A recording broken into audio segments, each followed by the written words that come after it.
This is The Ramsey Show. You can be intentional about your character. You can have money and a career. You are the hero in your story.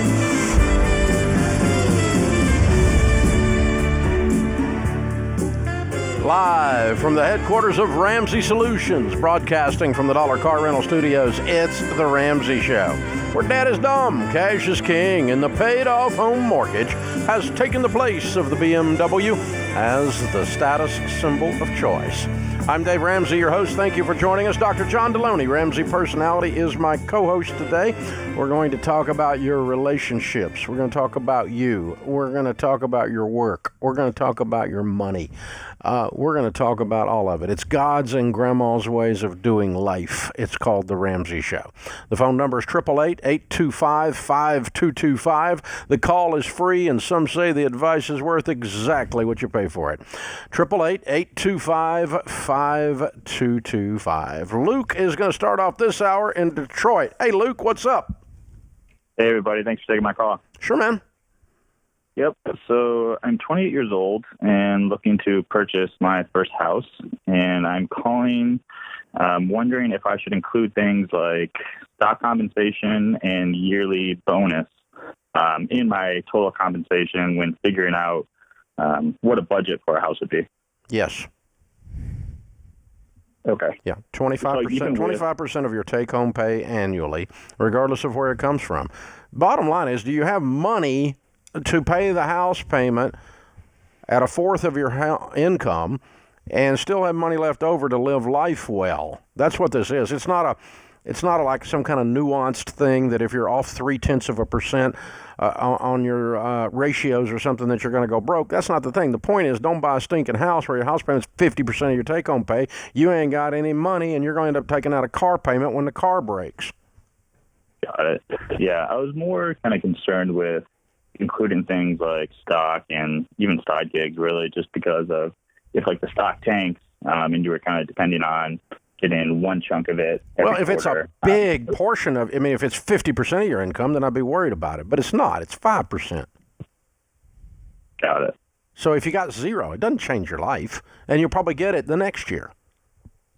Got it. And your income's going to go up after you buy the house, too, over time. Agreed? Okay. Yep. Yeah, so that's the other thing. The whole thing about the 25% of your take-home pay on a 15-year fixed rate ratio is just simply to keep you from getting yourself strapped to the wall, all in the name of, oh, God, I live in California and math doesn't count here, or stuff like that, right? Of course it counts there. Math works everywhere, and so it keeps you from getting emotional and doing something stupid but thing because you figured out that's the only house in the whole world that you can live in or something. That's what the ratio is for, is to make you think clearly, and instead of using the emotional side of your brain. Because we all use the emotional side of our brain when making financial decisions, and they seldom work, John. It never works, man. We bought a house last year. That ratio provided a great anchor for us, like just a place to stay tethered into. And we searched for 9 months, and the housing prices were escalating the whole time, and then the people were getting more and more dramatic. But always knowing, this is our anchor point here. Man, that provided so much stability. It provided me and my wife a place almost like home base. We could always go back to and say, we're going to stay here. And that's what it is. That's what the stuff we give you guys out there, these guidelines we give you, these steps we give you, and everything else is an anchor point. It just goes, okay, here's where common sense is. To the extent you're not lined up with that, you're probably about to make a mess, Bubba. That's all we're saying, right? So for me, it's simple. I don't borrow money for anything. Right. So my anchor point is, do I have the money? I have to start there, right? Dave, how is that crazy? Isn't that weird? But I have to start with, and it gets big. In my world, it's gotten big. Like, we just bought a piece of ground next door, a bazillion millions of dollars, right? At 22 acres next door over here. And for this complex, this Ramsey freaking campus thing going. But even that, I'm looking at this massive, and it's a nice investment. It's a great real estate investment in a wonderful area, and I'm thrilled we did it. But, Winston, Rachel's husband, does our real estate. We're sitting there looking at it, and we had to ask ourselves like we're in the grocery store line, we want to buy a pack of gum. Do we have the money? Right. And if we don't, the answer is we can't even look at this deal. There's something brilliant about the complexity of that.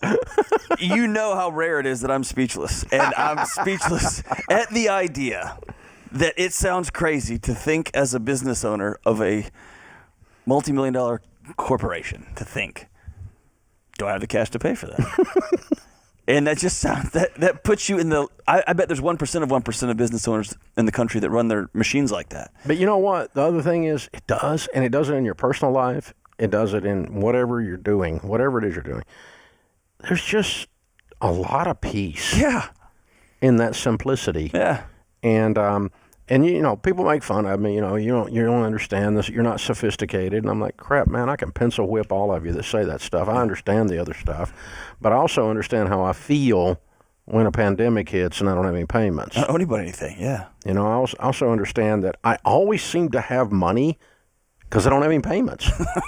You know, it's just these are kind of basic stuff. You know, but there's a cleanliness to it of the soul. Yeah. Of your spirit. I mean, you talk a lot about trauma on your show, and even calls that come in here and in the books and things. And you know, there's a thing. I guess we need to do a book someday on financial trauma. Absolutely. What it does to you to stay geared up, wired up, jacked up all the time about your freaking life because you bought a bunch of crap you can't afford with money you don't have to impress people you don't really like. This is a bad chemistry. Yeah. It does stuff to the body, I'm learning from you. It melts you from the inside out. It's like dumping Drano down your sink once a year to get a hair clog out. It's not great, but it's fine. But if every morning you just get up and dump Drano down your sink, just to dump Drano down your sink, because that's just the way I live. It's going to eat through the pipes. It'll rot your pipes. That's right. Yeah. It'll make a mess, man. Some of you got rotten pipes. And, I live that way because you're just living from stress to stress. Right. It's like being, in poor control of your time. Christie's book, Take Back Your Time. When you take back your time and you take back your money, man, it's just a lot of peace, you know? I was reading a book a couple of months ago, Dave. It was talking about some ways to just live a little more peacefully. And one of the things it suggested was this. Just for the next week, drive the speed limit. Oh, now you're gone to meddling. No, listen, man. I tried to drive the speed limit, and I thought I was just walking. No, that's not peaceful for me. That's quite the opposite. No, but listen, I did it for a week just to prove it. And I tell you what, I got to work. I had to leave a little bit earlier. A lot earlier. But I got to work. And you had no fun. I wasn't frazzled. I didn't feel like I was being electrocuted. It was just, again, it's a different way to do life. I think, Dave, we have sped up the world so fast, so quickly, with so much bonkers advice, we don't even know what feeling good feels like. If you never turned on the news for the next 10 days, at all, it's all going to happen anyway. Yes. And if the you're apocalypse just going to feel so much somebody better. will text you. So much better. Hey, listen, just tune in here. If something big's going on, we'll tell you. But we're probably not going to bring it up. So, because there's not much big enough for it to make in the news cycle for it to make it to this show, because we're a big deal and we don't really want to talk about that stuff. This is the Ramsey Show.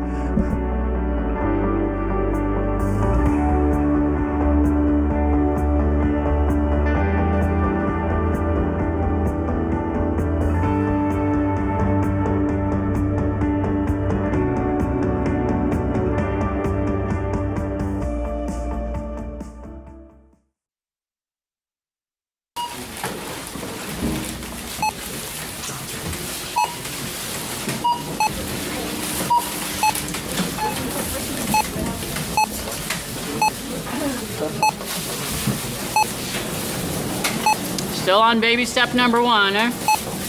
How'd you guess? With healthcare costs rising, learn how Christian Healthcare Ministries can help you make the most out of your budget. Visit chministries.org/budget. Don't worry, it's worth it.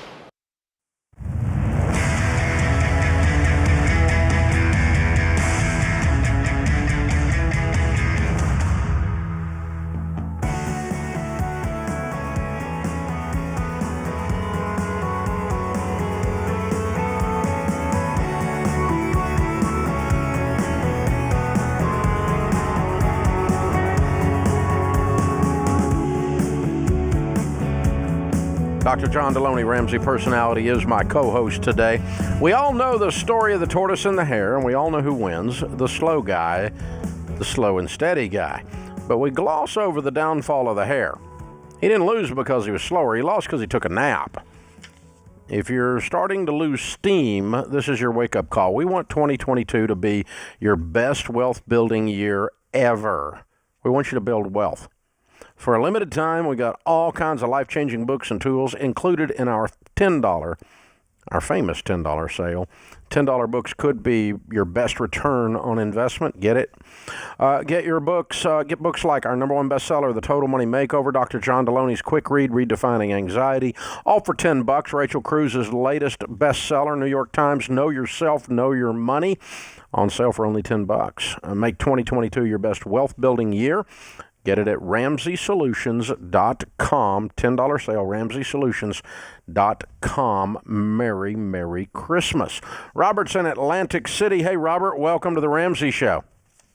Hey, Dave, John.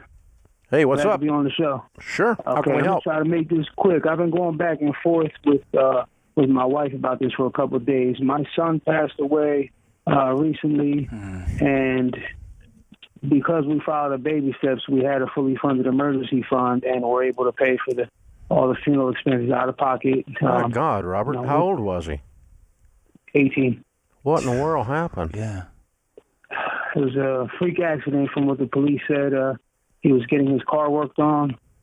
I don't know why or how, they turned the car on in the garage. Him and the mechanic died of carbon monoxide. No. Oh, my goodness. I'm so sorry. This was just this past Saturday. Good. Oh, Lord, Robert. I'm so This sorry. was, Oh, man. on the 11th. I'm so sorry. Yeah, me too. What was his name? So you had an emergency fund, you said. So we had a fully funded emergency fund. We paid for everything in cash. First day when we went to do the funeral arrangements.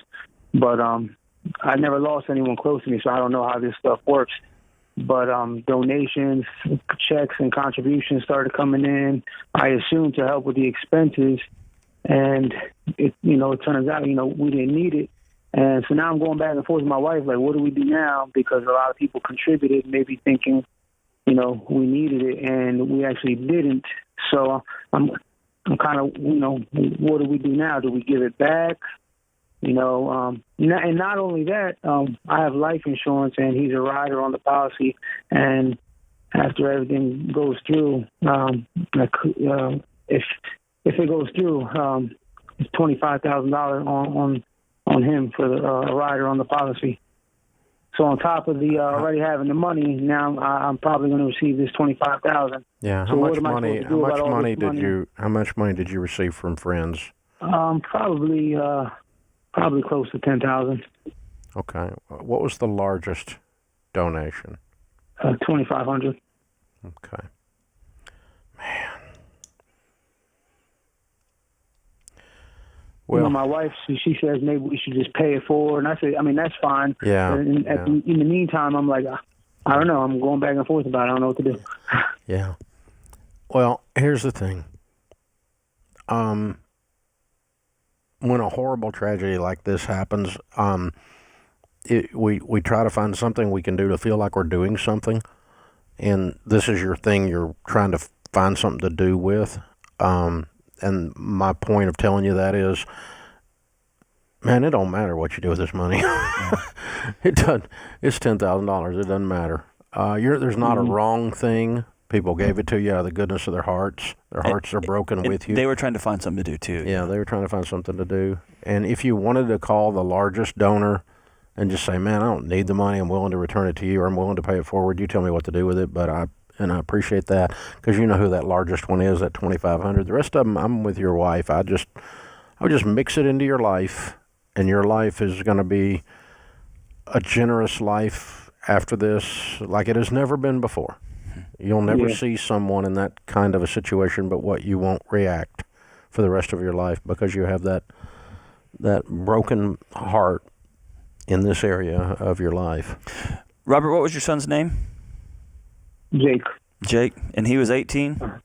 18. He was going to the Marines today. Basic training started today. Wow. Yeah. My recommendation is to sit on this for 3 to 6 months. Yeah. Okay? I I want you just to put it in an account somewhere and hang on to it. Out of nowhere, you're going to be doing something or get connected to a Marine who's coming home who needs some support or who wants to go to school or wants to do a thing. There's going to be somewhere where you can bless somebody with this in a way that would honor the memory of Jake and will give you not a full step, but 2 inches of a step in a direction towards making meaning of this nonsense, of this madness. And it will give you just a little bit of light. But right now you're feeling like you got to do a thing, and I wouldn't do anything. I'd just sit for a bit. There's no big moral statement that needs to be made here, man. No. Yeah, the thing is too, we live a good life. We travel quite a bit. We do things. I just have this overwhelming guilt to live my life and can continue to live in the way we live, and then people look from the outside like, well, we just gave them money to help with the funeral. Now they're on vacation. If there's somebody, you anyway. think might think that, just go ahead and holler at them and send them the money back. But that's why I said you might want to call the big one. But let me just tell you, 99.9% of the people that donated, that gave you stuff, they just gave it because they are heartbroken too, and they just wanted to do something. And that guilt is misallocated. You're hurting about your boy, and you're feeling it all over the place. Hey, just reverse it for a second. Let's say you gave somebody $1,000. You didn't know if they had the money for the funeral, but you just saw the horrible thing, and you gave somebody $1,000. And then 3 months later, you see them on vacation. What'd you think? No, I wouldn't think anything. Most people, man. You'd say, "Oh, I'm so glad they got to get away." Yeah, they needed it. Their hearts are broken. Yes, Yeah, that's what my wife said. She says the same thing. Yeah, you're worrying about stuff you don't need to worry about. everything's spinning around, brother. Yeah, everything's the world's upside down. Because your heart's gotten destroyed. And so as a matter of fact, I might go so far as to say in a month or two, I might allocate some of this money for just a getaway weekend for you and your wife in the mountains. Okay. Or wherever it is, the beach, or wherever it is you guys go, and you don't have to do anything but just sit there and cry. Mm-hmm. But you get away from all the people and the craziness and the story and the visuals that remind you and of Jake and everything else, and just get away somewhere and just spend a weekend just in a pile, kind of just in a crying pile, you know what I'm saying? And just you use some of the money for that, and God knew what you needed at this time, and He sent this little bit of money, and it ain't much. The $25,000 that's a different thing. That's obviously life insurance, and you just put that wherever you are in your baby steps, and don't blink. Just move right along. It just happens to be associated with Jake. Sometimes folks will take that and start some kind of a little ministry or some kind of or make a donation in Jake's name out of that money to something, maybe to a veterans cause or, Wounded Warriors or somebody like that, and reach and help, Marines that he was going to be. And, you may want to do something like that, but all of that falls under the heading your wife said, and that's pay it forward. And it's okay to do nothing and not worry about this right now. Yeah, and we're entering a season of you guys were going to have a last Christmas together, and you're going to tell them goodbye, and you had a whole thing planned here. I want you to, with your wife, with your small group of family and friends that you count on for those type of moments, I'd love for y'all to go ahead and do it anyway. If everybody wrote a letter to Jake and a goodbye letter, here's what we're going to miss about you, here's what we loved about you. Can be a great moment of private healing as you head into this Christmas holiday. Christmas will never be the same in your family, and that doesn't have to be a bad thing, but it's going to be a different thing. And that part we'll of be it thinking is and bad. praying for you. That part of it is bad. Yeah, but John always says grief demands a witness, and so be in community through the holidays here with this horrible event. I'm so sorry, man. I'm so sorry.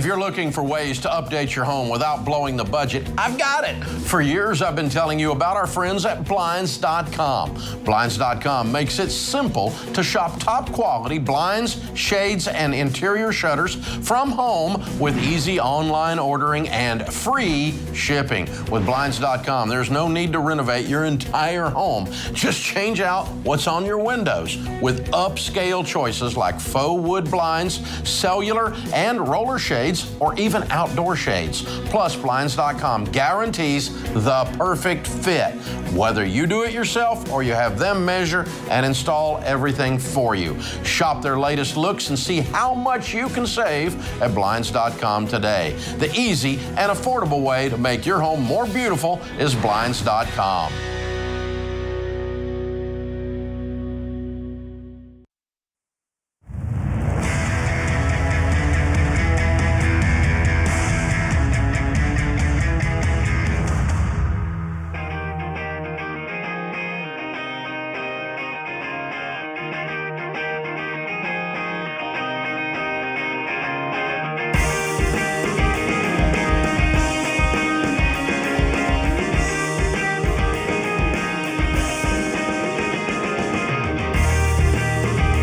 Dr. John Deloney, Ramsey Personality, is my co-host today in the lobby of Ramsey Solutions on the debt-free stage.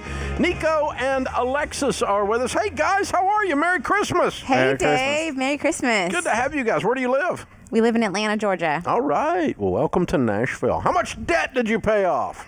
We paid off $460,000. Holy! What? How long did this take? It took us 47 months. All right. And your range of income during that time? What? We went from about $200,000 to $300,000. Good Lord. What do you guys do for a living? Yeah, Dave, plug your ears. What are y'all doing, and are you hiring?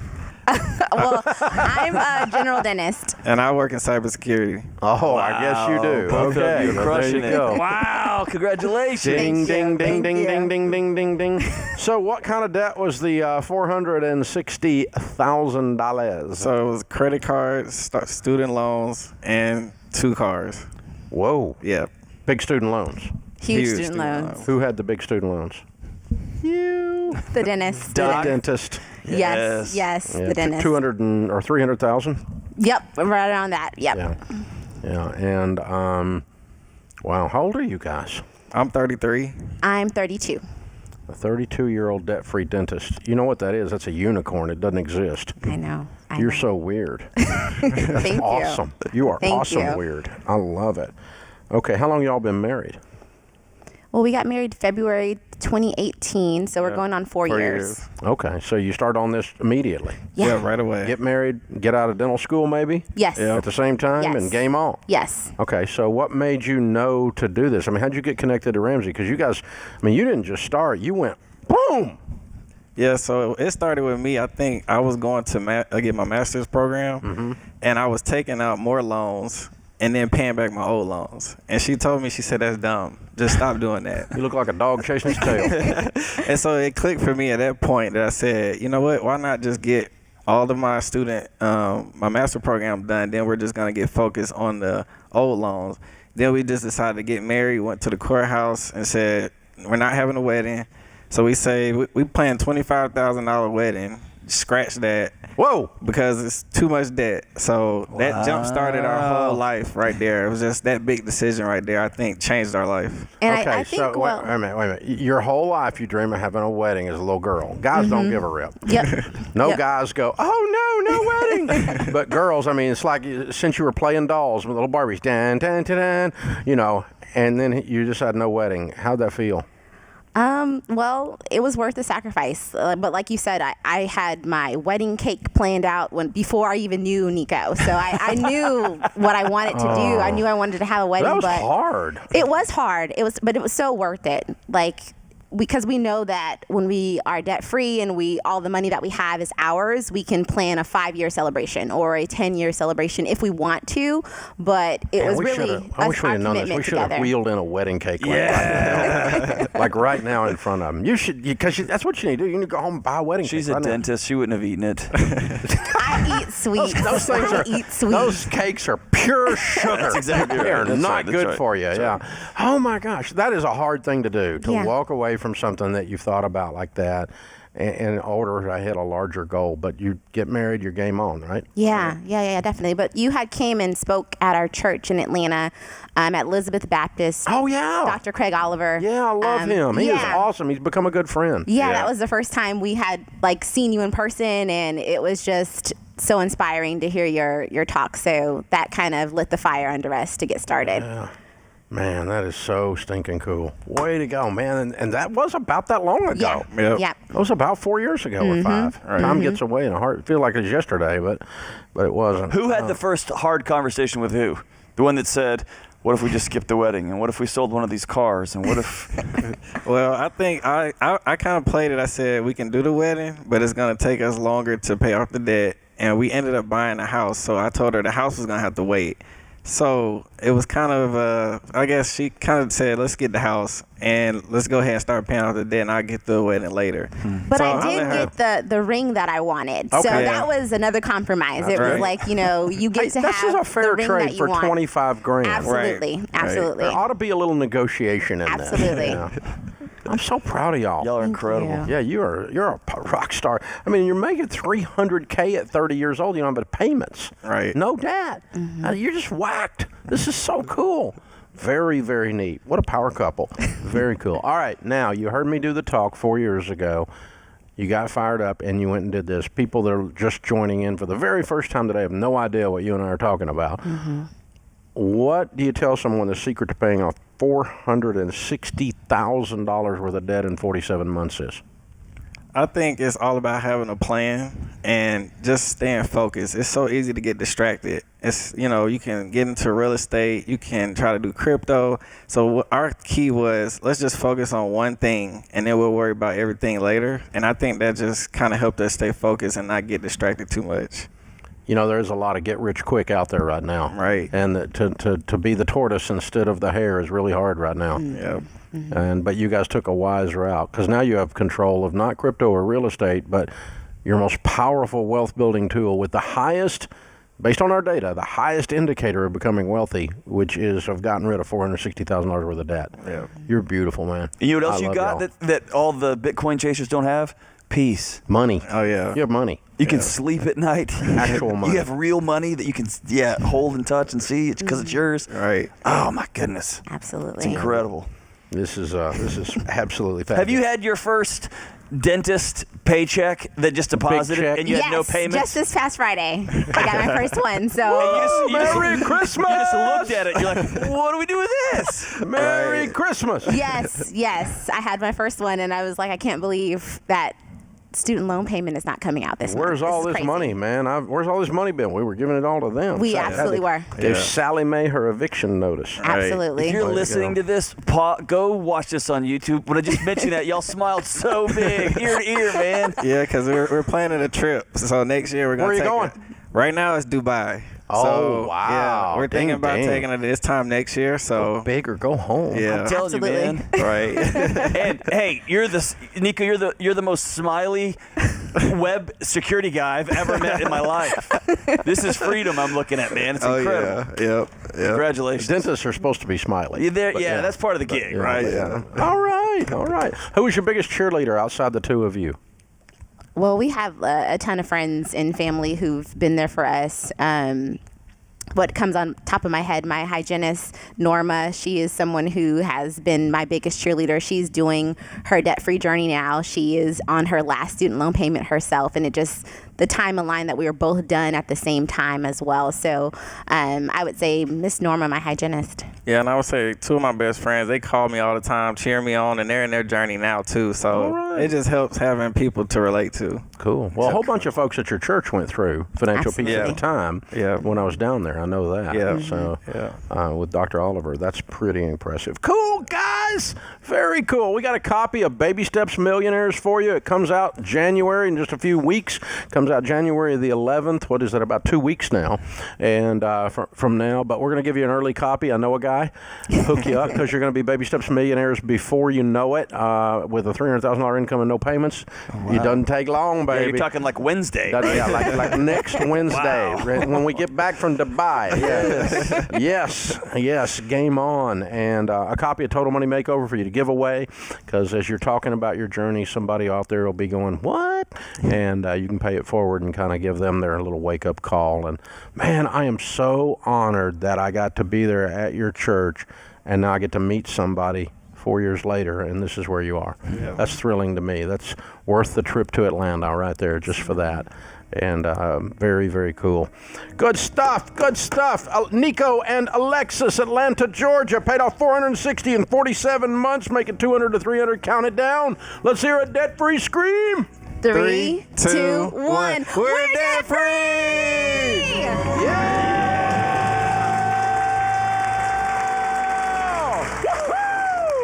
Woo! Look at that, man. Touchdown!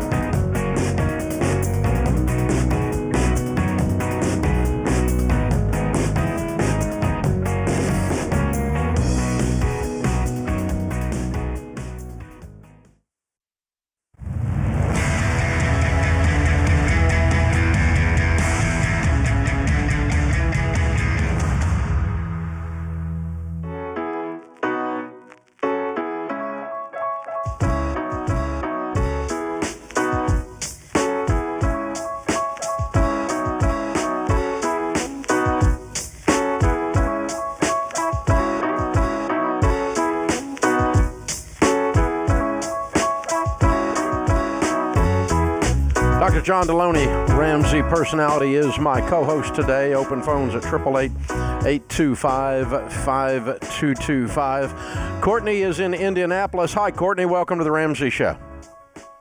Hey, Dave. Thanks so much. Thank you. How can we help? Yeah, my husband is transitioning to a new job next month. It's in a new field, and I just would like some help trying to figure out how to set up our monthly budget and some of the specifics about 401k and we have to start allocating our benefits pretty soon, and I'm not entirely sure like how to set up our new budget because I don't know exactly what the take-home pay is going to be. The catch is that he's making a little bit less money with this new job. Why? Well, he wanted to. I mean, in the simplest of terms, he didn't really have a future at his current company due to the mandate. So he kind of saw the writing on the wall, and so he decided to get out while the getting was good. Okay. All right. So he had to kind of switch fields. The good news is his new job is 100% remote, and it's based out of Texas. So we feel like we have a little bit of security there. Has upside? The upside is that it's remote. So then the upside is he's not going to get fired for vaccines. But I mean, is there career ladder upside? Yeah. So I mean, definitely. He's kind of on the start at the bottom again. But the trajectory, it looks really good. And at his current job, I mean, he wasn't allowed to go into the corporate office. So there wasn't. I mean, his future there was kind of over. Yeah, I understand. Okay. We're getting a lot of people joining Ramsey, some really high quality people joining Ramsey for the same reason. They reach the end of their time with their other company based on their policies and so forth. So yeah, it's a lot of people looking for another place to work. And all right, now you're out of debt and you have your emergency fund. Yeah, we moved earlier this year, and we bought a new home, and so we have a pretty sizable nest egg now. But we're completely out of debt except for our mortgage. Okay, all right, very good. All right, so you'll be putting 15% of your income into 401k, right? So his company will match 36% of 6% of the 401k. So the problem is, I mean, it's less money, and so when we bought our home, the mortgage was very, very, very comfortable with his old job. And since he's taking a little bit of a step back. What did he used to make? About $130. What does he make now? He's going to make $100. with All right. So you're potentially a thinking of backing off the $15,000 401k at least for a little bit until you get settled in. Yeah, Okay, potentially. I wouldn't do it permanently, but I might do it for 6 months or even a year while you get settled into the new numbers. Okay. The old 401k I would get with a SmartVestor Pro. Just click SmartVestor at RamseySolutions.com. Find someone in your area that you like and that we endorse that does stuff the way we teach, and they're Ramsey trusted people, right? And so sit down with them and do a rollover on the old 401k. Roll it to an IRA. Do not put it. If it wasn't in a Roth, don't move it to a Roth. Don't make it taxable. But a direct transfer rollover has no taxes coming out at all. So you want to go ahead and get that set up. You can do that after the first of the year. That's fine. But I wouldn't leave it over at the old company. Then the second thing is you can start your 401k. You're definitely going to get that 6% going in. You may want to go ahead and go on up to 10, and then let's see how we're doing from there. As far as your budget goes, I mean, you're guessing, and after 1 month, you'll adjust it and you'll know. So just give yourself plenty of wiggle room. But you've got a big nest. You got some money laying around from the sale of that house, right? Right. So if you miss it $1,000, you just pull some money one time, right? Right. But I mean, we're not going to do that. We're not going to do that every month. I don't want to subsidize your screwed up budget out of your nest egg and use up your nest egg. But 1 month while you're getting readjusted to the numbers and getting them dialed in, if you need to pull a little bit, $1,000, pull it. I don't care. I'll pull 3. I don't care if you got a bunch of money laying around. I don't know how much you got, but that's just one thing. So you're okay. There's no reason to stress about this. And I just use an 80% figure. What's your take-home pay? It's usually 80%. It's not going to be that far off. It may end up being a little bit more or a little bit less depending on what he claims. And, in terms of the dependents and so forth he claims on his W-4. But, just start working it and say, okay, I'm going to set it up based on this. If I come up a little bit short, I'm not going to panic. I can either pull some money or I'll adjust this category over here. After 1 month, you'll have the numbers. And the second month, you'll be able to just budget on those numbers. And that's what you should do. And the good news is it sounds like you'll be able to. So pretty cool. A lot of folks going through a lot of turmoil, John, with forced career changes. Yeah. By forced, I mean they are choosing to, I want to work in a place that has a different set of values. Yeah. And we're seeing a bunch of, I met some folks that joined us last week here at Ramsey, and the percentage of them that are ending up here because we are in the building together, they don't want to be working remote. They've tried it, and it didn't work for them. The whole vaccine discussion and all that, and people are just freaking out. And on all sides of the equation, but some people only want to work in a place that is fully vaccinated. Right. And so it's cool, but it's just what it's doing is causing this tremendous turnover or topsy-turviness, turbulence in the employment marketplace that has nothing to do with your career. Right. Yeah. And that's new. It is new, and I think I don't think it's new. I think we felt like it's new. I think we were insulated for a season, but I think it all distills down to being comfortable with here's my values and being comfortable with here's the things I'll put up with and what I won't, and then what am I going to do? What can I control in this situation? Yeah. And good news about them is they went and controlled it. They went and controlled it based on making the decision. It cost them some money, which I love that their values are more important than X or Y, and they had put themselves in a position because they paid off all their debt. That goes back to that solving for freedom, man. If you don't owe anybody any money and then you get pressed up against a wall with my values and this is important to me and my family, man, I'm free to shake your hand and head on down the road. Yeah, and just say, bless you. Yeah. Hope that works for you. And I'm gonna go over here. And you don't have to be mean or mad about it. Everybody's angry. Yeah. You have to be angry about everything. You just be you, and I'll be me. It's okay. I got to change. I thought this was going to be my future, and now it's not. And so I'm gonna. And again, I'm making it sound light and easy, but the least amount of that I can. Well, choose to get riled up it is over. a lot lighter and a lot easier to make a change if you have $20,000 or $40,000 in the bank and no debt. Absolutely. Than if you have $20,000 or $40,000 in credit card debt and no money. Right. It's a different thing. You've leveraged yourself on a house payment in a city you can't afford. Get 2 car payments and a kid payment. My God. I mean, now your employer owns you. Yeah. Right? Yeah. The bank owns you. Yeah. Yeah, there's You don't think the borrower is slave to the lender? Try this one, okay? Yeah. You got no debt, and you walk in, the boss starts yelling and screaming, and you start walking off. And you go, where are you going? I don't have any payments. Not just here. Look over your shoulder and go, I don't have any payments, and just keep walking. And, when you say that way and you paint that picture in people's mind, they go, yeah, this borrower is slave to the lender. When I don't have any payments, I'll make different choices. I wouldn't put up with that crap. Yeah. And here's what the boss is going to do 8 times out of 10. They're going to want to set up a coffee with you. Yeah. Now, usually when I get to barking, people run away, and you just smiled at me. Tell me what's going on here. Right. That's it. That's exactly what you just looked at as you were walking out. You looked over your shoulders and see you. See you, man. Yeah. See you, man. When you get done with temper tantrum, I'll be here. Later, dude. You can have hang your out. temper tantrum somewhere else, you freaking 4-year-old. It's a different thing, man. Dave, I want people to own their values.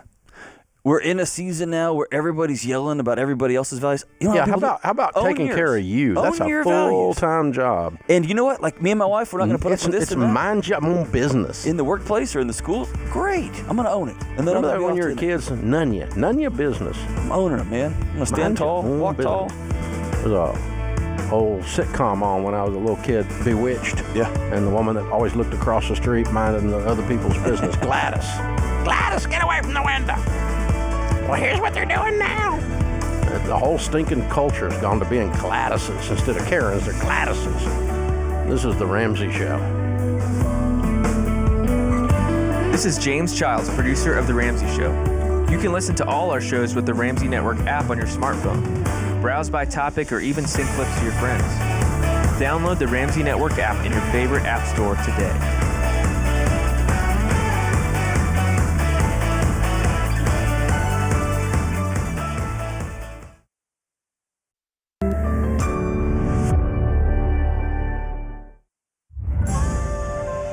This is The Ramsey Show. You can be intentional about your character. You can have money and a career. You are the hero in your story.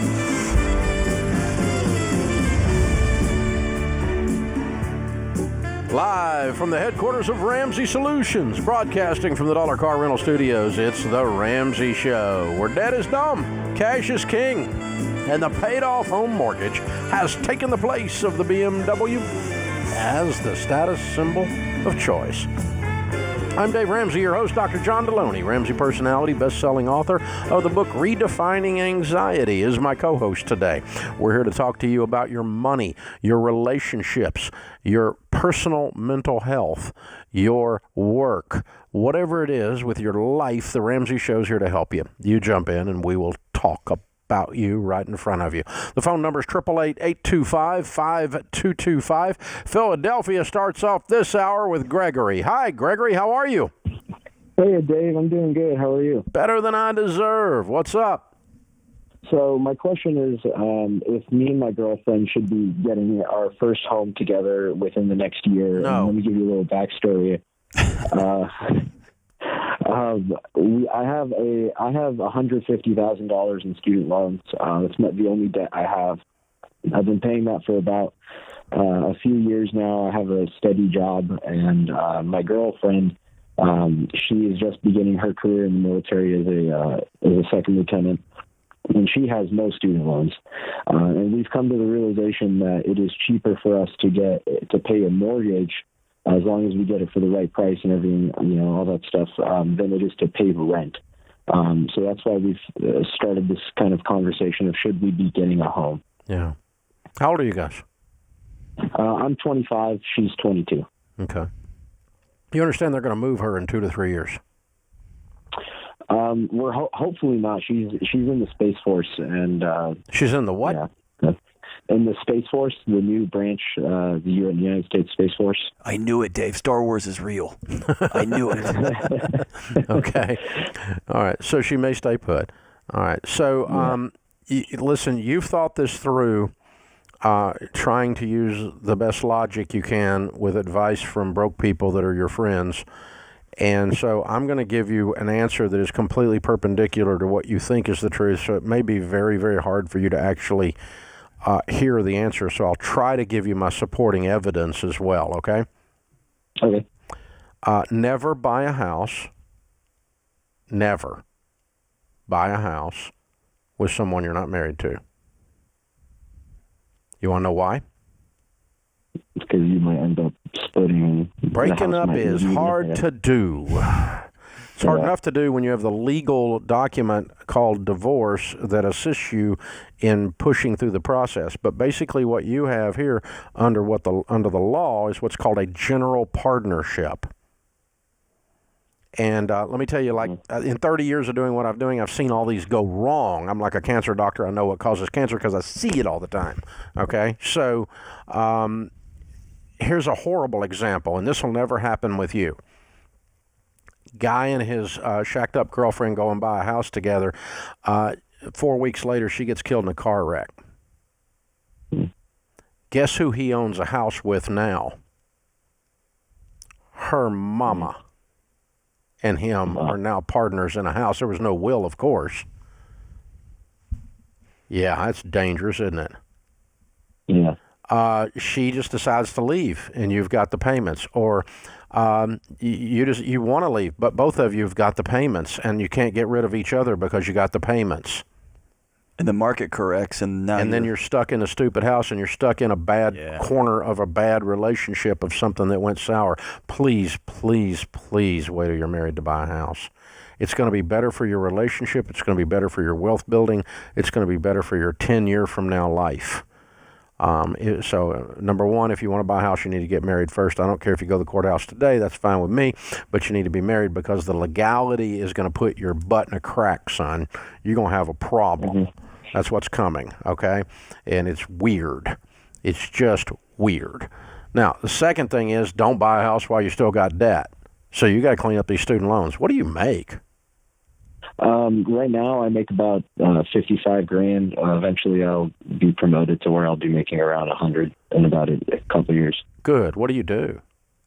I'm an airline pilot. So you have an aviation degree? Yeah, you figured it out. Okay. All right, because it's an expensive degree. So you got a $150,000 aviation degree, and you're making $55,000 a year on your way to making $100,000 as you get your hours in, right? Once I upgrade to captain to the left seat, yes. Yeah, cool. And that's going to be based on hours, really, and a few certs, maybe getting certified on a certain aircraft or something. Okay, cool. Well, you got a wonderful career ahead of you, and it's a lot of fun what you're doing. And you'll never be able to keep up with her because she's in the space thing. You're just flying in the air. But but yeah. Ooh, 35,000 feet, yes, Gregory. I would buy a house after you've paid off this $150,000 in debt and after you get married. Now, I don't know if I talked you out of it, Gregory, but if I didn't, you'll call me back in a few years with the dadgum mess you made, and I'll have to help you with that. And I'll still help you then because I made messes in my life too, and I'm not going to pick on you, but please don't be the mess. There's something about the poverty mindset, which is I got to get through today, and then maybe I can get through tomorrow, and that's as far as I can see. And that is the conversation. Somebody who doesn't have any money who's saying, well, it'd be cheaper today if we buy a house because our payment on this thing is going to be cheaper. It's not. And you're not. It's not. Home ownership's more expensive than renting. Yes, absolutely. Period. But you're just missing a long-term view, man. And that's why a 25-year-old... when the dadgum roof leaks. Oh, or you got to replace the roof. Or you got to replace the heat the and air driveway, goes out. The stupid water heater goes out. You forget all that stuff when you're doing all your little calculations about payments versus rent payments. Yeah. And you just got, but everybody tells you too, because stupid people are all around you going, buy a house, buy a house, buy a house, buy a house. Oh God, if you don't buy a house, you're going to hell. Renters all go to hell. You need to buy a house. It's like a salvation issue or something. Oh my God. You know, so it's just nuts. So that's the problem is everybody, you're wasting your money. You're throwing your money down a rat hole. People who never saw a rat or a rat hole talking about throwing your money down a rat hole. And unbelievable. So you're not throwing your money down a rat hole. Yeah. It's patience. You're going to get a house when you're debt-free and married. And I'd love for you to be both this year, but it's probably not going to happen on the debt-free part this year. But if you got married and worked on that goal together, you get there faster. So that's what I would do, young man. But again, you're going to do what you're going to do. But you know, if you call here, we're obligated to tell you what we think the truth is. The difference in my suggestion is all of the outcomes long-term are good. The difference in your suggestion is most of the outcomes in your suggestion are bad. There's only one possible outcome that this works in. Only one. And even then, it slows down your wealth building. So, it's just please don't buy a house with people you're not married to. Oh, God, please. And don't buy a house with $150,000 in student loan debt. The only ship it won't sail is a partnership, and you're getting ready to have a general partnership with no partnership documents. Just ask your attorney friend if that's a good idea. Oh, what a nightmare. This is The Ramsey Show.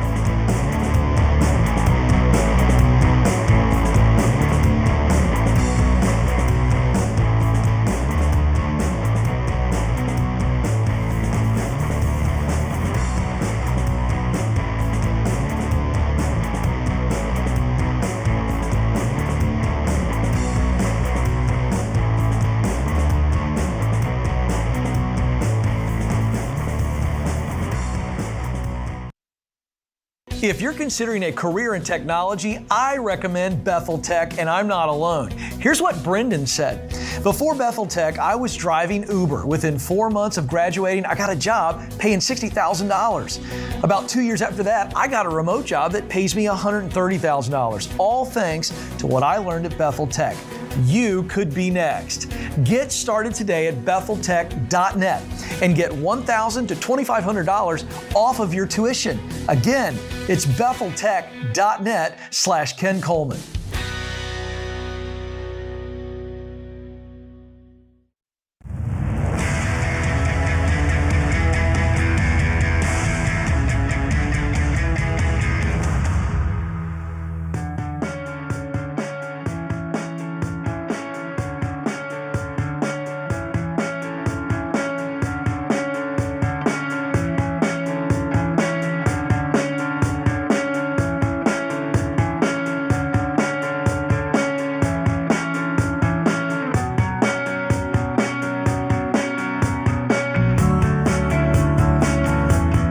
Dr. John Deloney, Ramsey Personality, is my co-host today.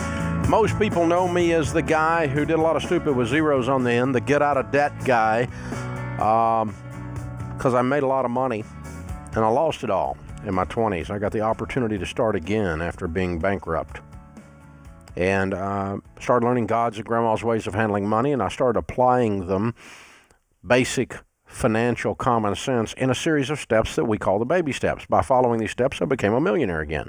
This time I did it the right way, and I spent the next 3 decades, the last 30 years of my life, guiding millions and millions and millions and millions of people through the same plan I followed, and the evidence is now here. We have tens of thousands of people who followed those baby steps and became millionaires. We call them Baby Steps Millionaires. And we cover all of this in the first book I have done in 8 years. I haven't done a book in a long, long time. The last book I did was a #1 bestseller with my daughter Rachel Cruz, Smart Money, Smart Kids. This one's called Baby Steps Millionaires. It comes out January the 11th, and it's all about how to become a millionaire, how ordinary people built extraordinary wealth, and how you can too. Everybody's talking about building wealth right now, and this is the real proven way that it's actually been done. And all the stories and the evidence is there. The study that we did a couple of years back here at Ramsey, the airtight research, the largest piece of research ever done on millionaires in North America, over 10,000 of them studied. The conclusions of that study are in the back of the book.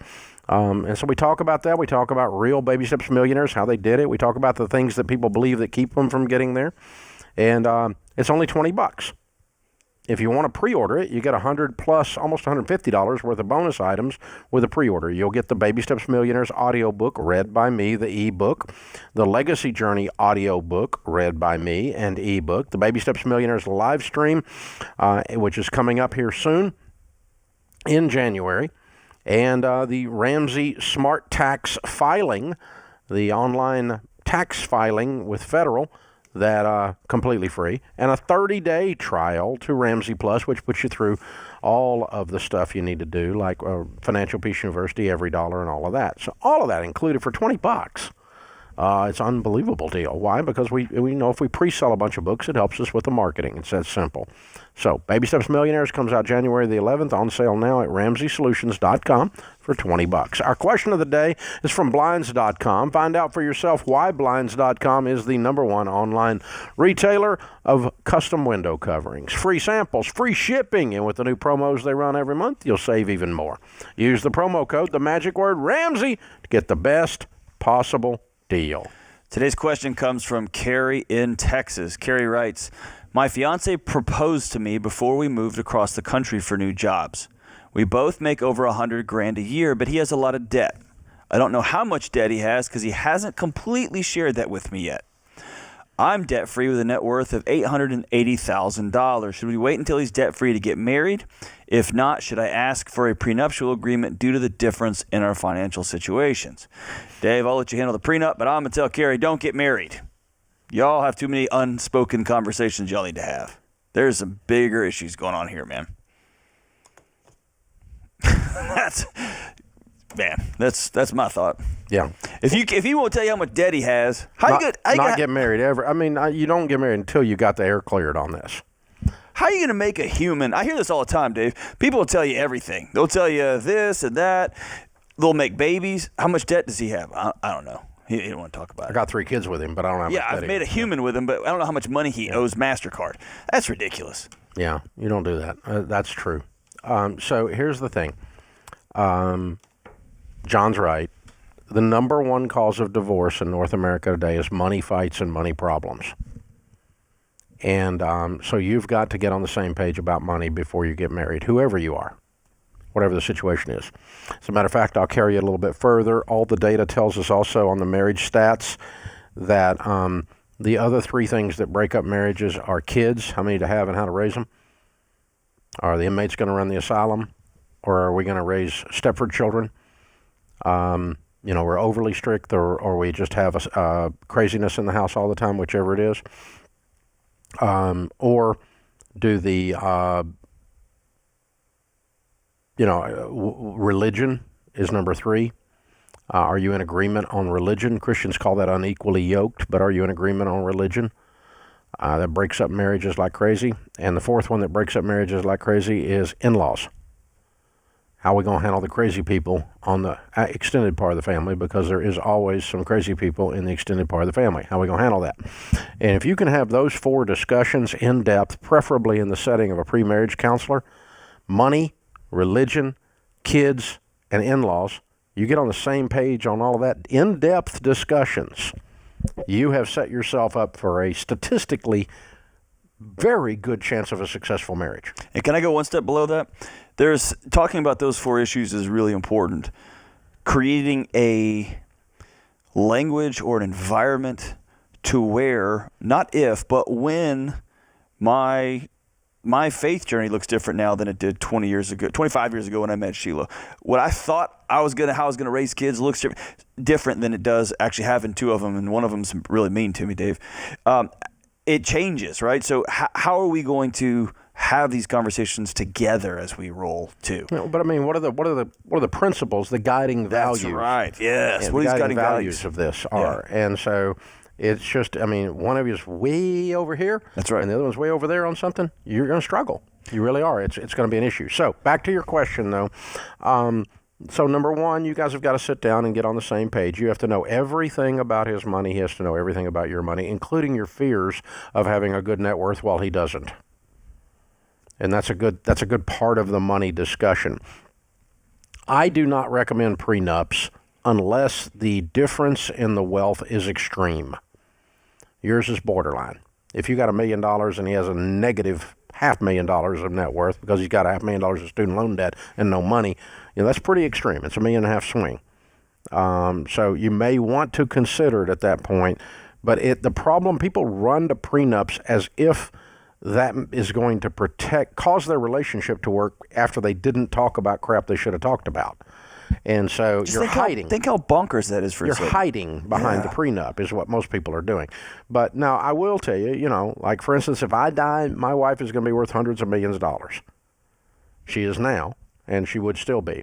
And I would suggest to her that she get a prenup. Yeah. Because she's probably not going to find her equal if she were to remarry in wealth. And it's dangerous. And it's really not even dangerous for the person you're marrying. It's all the people that are attached that are weird. Like your crazy uncle comes out of his crazy uncle comes out of the closet once he figures out that the financial closet, once he figures out that his nephew married a rich girl. That's exactly right. And he's going to show up over there with all these new ideas about a pizza parlor he wants to open, and this kind of crap. He's going to slip and hurt his knee on your back patio. Prenup helps with some of that because you just look at Uncle Crazy Pizza and go, no, I ain't got anything. It's her deal. We got a prenup. I can't touch it. So it helps with running off the crazies and managing them because they do come out of the woodwork, the more difference that there is. Two broke people get together, none of the crazies care. That's right. So, but one of them's rich. One of the crazies is all interested now, So, and that's what I see this with, like, we work with pro athletes, or we work with music people around Nashville and this kind of stuff. And we see that occasionally. So there's an occasion for that. When I first started, I would just say no prenups no matter what. But I've seen enough crazy that I now am okay with that in an extreme situation. So, yeah, you may want to end up with a prenup, but it's the last part of this entire discussion. I want you to close the discussion with that, not open the discussion with that, which means that you got all the other work done. Then the prenup's going to be in a good setting. And it's mainly to keep the other people out, not him. But don't start a marriage moving across the country together when you won't even talk about how much money you have. Don't even move across the country together when you can't even talk about money. You won't talk about how scared you are of his situation. There's so much unspoken. Don't start a marriage with secrets.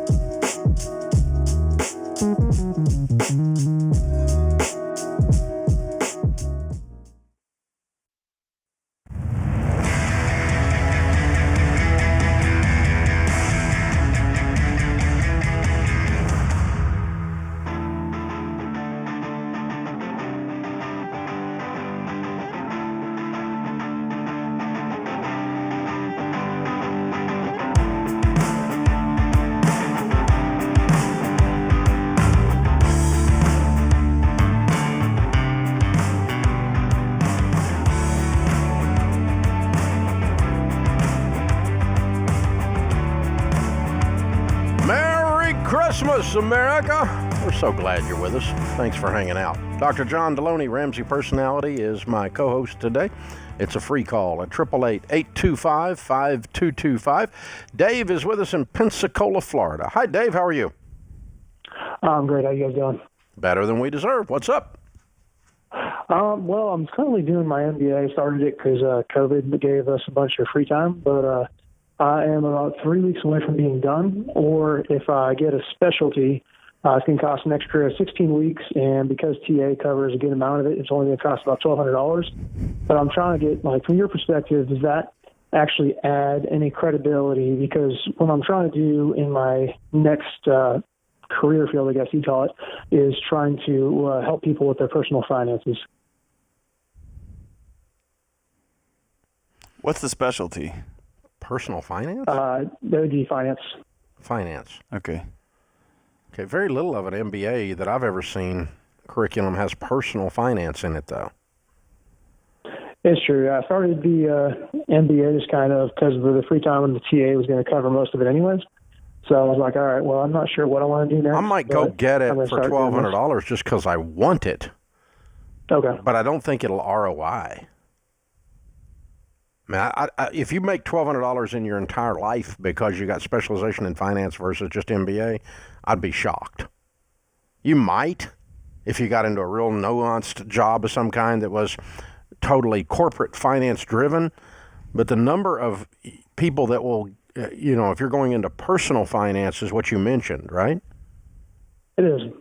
Okay. If you're going into that, the number of people that care whether your MBA is in finance, a specialization in finance, or whether you even have an MBA is close to zero. I love MBAs. I've got a bunch of them working on my team. I don't have one. I've got a PhD in DUMB, but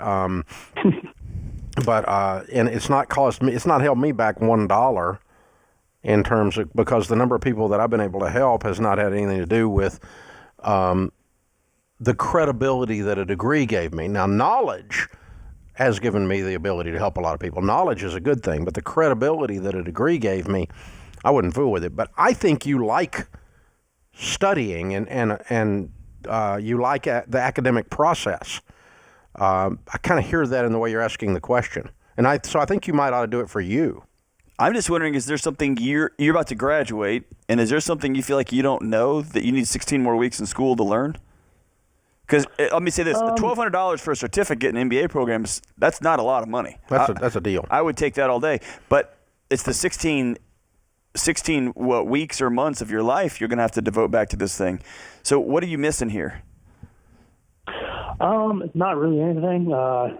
You're right. Like I like doing the studying thing, but I'd be good to be done for a little bit. I started it basically because I finished flight school and kind of missed the academic portion of it. And so the only thing I was kind of thinking of is if I was going into finance and I was this close to getting something that said finance on the degree anyways, because my bachelor's is in accounting, but if no one's going to care, then it might not. Nobody cares. Might not be worth the squeeze. Nobody cares. 99% of the jobs don't care, and 99.99% of the people don't care. All they care about is, do you care, and can you help them? Are you a good coach, and you know what you're talking about? That's what they care about. Do you care, and can you help them? And so the number of times someone has said, Dave, you have a bachelor's in finance, which is mine's in finance with specialization in real estate, my BA, but you have a bachelor's, you have an undergrad is all, and so you're not qualified to get me out of debt.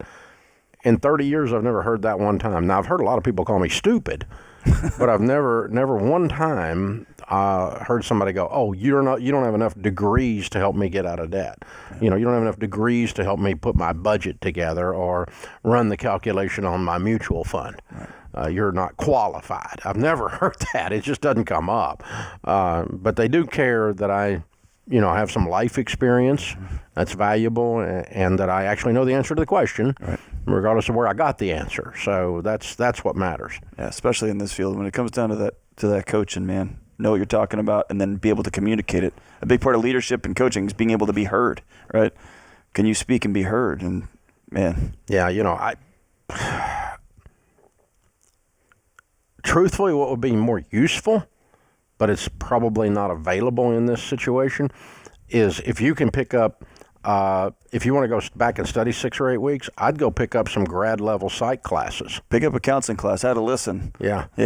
I'd go, if you want to spend $1,200, go spend it in the psych section. Yeah. Psychology section, and a counseling class.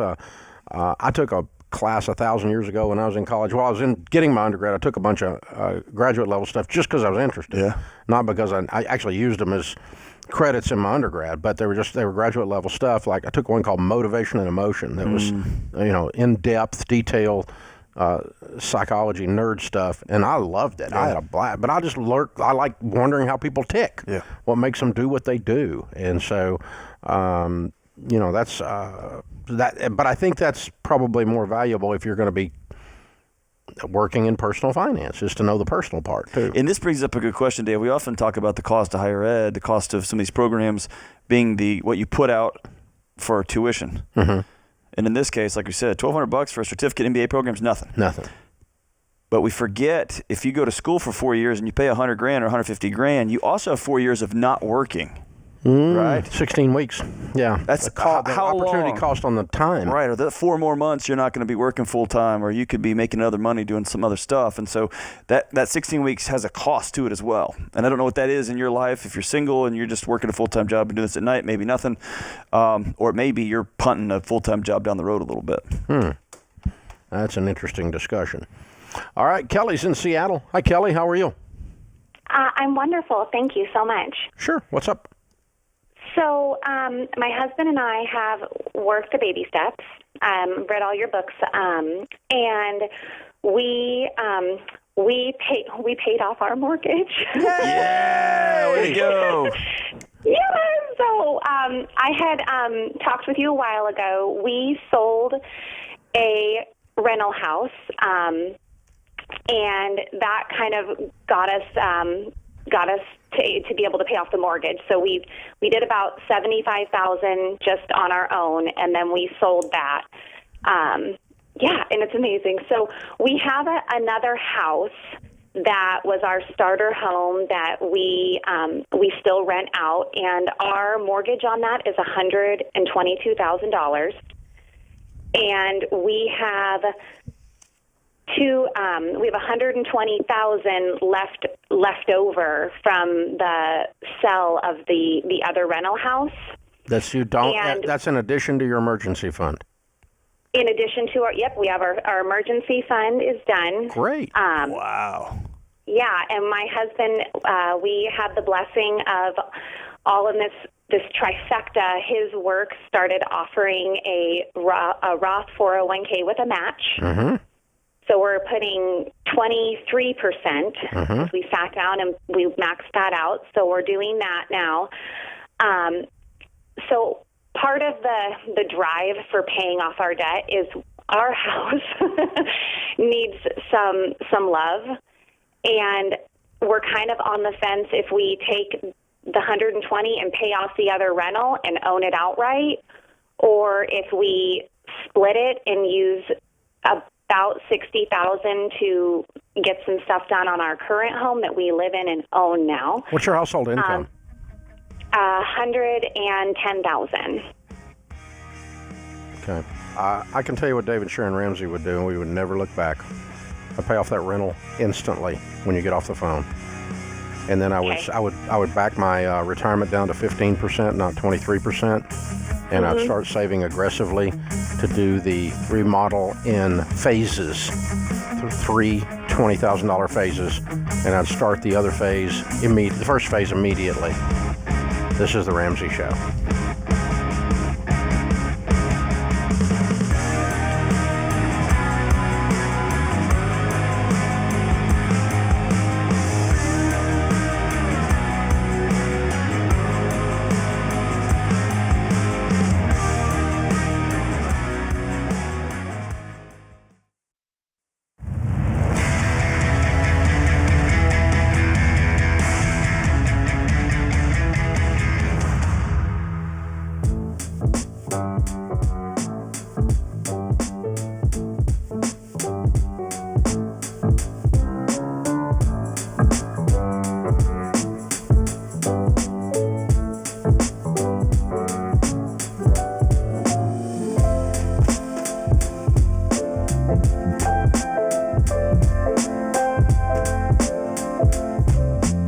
Dr. John Deloney, Ramsey Personality, is my co-host today. Merry Christmas, America. We're so glad you're here. Open phones at 888-825-5225. Robin is with us in Montana. Hi, Robin. Welcome to The Ramsey Show. Great. Thank you so much. Thank you very much for taking my call. This is really great to talk with you. You too. What's up? So my husband and I follow your baby steps, and my husband recently retired as a wildland firefighter in the Forest Service, and he bought back all of his military time with the Army. Wow. And he kept money in his TSP using the same allocations that you recommend, the 80% C, 20% S, and 20% I. Mm-hmm. And now he can no longer contribute to his TSP, and we won't be touching that money for about 7 years. Mm-hmm. And his TSP's been dropping a bit, and he's kind of freaking out a little bit about it, about what to do with his TSP since that money is dropping. Mm-hmm. And so he's wondering, should he keep that same allocation, or this is where we kind of disagree, or move it to the G fund until the market recovers, since he can't buy any of the stock while it's kind of on sale when it's down. Mm-hmm. And so he feels like he might be taking, he'll be taking a loss with little to gain from it. And he'll listen to and follow whatever you say, but he's just worried about losing it all and not being able to buy it back later. I never recommend timing the market. When you move money out of the market, when it's down, you lock in, guarantee your losses in the name of safety. And it's a false indicator of safety. It's not real safety. And so I would never tell him to move it to the G. What I would do is say, why don't we roll the whole stinking thing into a traditional IRA, which you can do, and put it in mutual funds that you like with long track records that'll outperform the mix in the TSP with a good SmartVestor Pro. That's what I would do. I always recommend, with very, very rare exceptions, 99% of the time, that when you leave a company, you take your retirement with you and roll it to a traditional IRA. There's no taxes when you do that. You have much better options in the open market than your limited options in your old retirement plan. And you can spread it across and pick mutual funds that are performing. If you're 80% C and it's down, it means the market's down. Okay, the C is a common stock index. It works like the S&P 500. The S&P 500 is the 500 most represented stocks on the stock market, and so it is the stock market. The S&P 500 index is the stock market, and if the C is 80% of your portfolio and your portfolio is going down, that means the stock market's going down, and meaning there's no place to hide. You're going to ride the wave. You're going to ride the roller coaster up and down, and you got plenty of time. There's nothing to panic about. He's just feeling weird because he's not adding to it to offset any losses. And but I've got plenty of money that in my own that is up and down, whatever the market's doing, because it's in my retirement and it's in good mutual funds, and it just rides the wave. So what I would do is meet with a SmartVestor Pro, learn some historical data about the market, and go, okay, here's what the market's been doing. Here's why your C was driving this down. What was driving the TSP down, and here's some mutual funds, and here's what they will do when this market is going down, which likely they will go down too, by the way. If the market's going down, the market's just going down. That's part of it. And you ride the market down, you ride it up. That's the roller coaster ride. Nobody gets hurt on a roller coaster except those that jump off in the middle. So ride it, baby, ride it. What is a TSP? Thrift Savings Plan, federal government and military. Okay. If you're a federal government employee and you have options in the Thrift Savings Plan, the C plan, each of those represent a different segment of our type of investing. The G is a guarantee. Okay. So it's a very low return, like putting your money in a money market or something. Okay. Okay, or putting it in bonds or something. Low rate of return, but low risk. Not very volatile, but you're going to make nothing, and you've moved. Like let's say you had $100,000 and it went down, so it's worth $80,000, and you move it into G. 100% of the time, it's not coming back. That's exactly right. You just locked in. You locked in your losses. Right. You lost that $20,000. Where if you had 100 and it became 80, it's going to go back up to 100 if you leave it alone and let it ride the wave, right?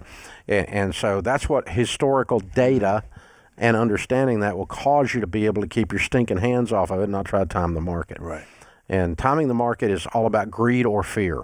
It's never about data. Right. No data tells us to time the market. But if I'm afraid, I'll jump out, or if I'm greedy, I'll jump in.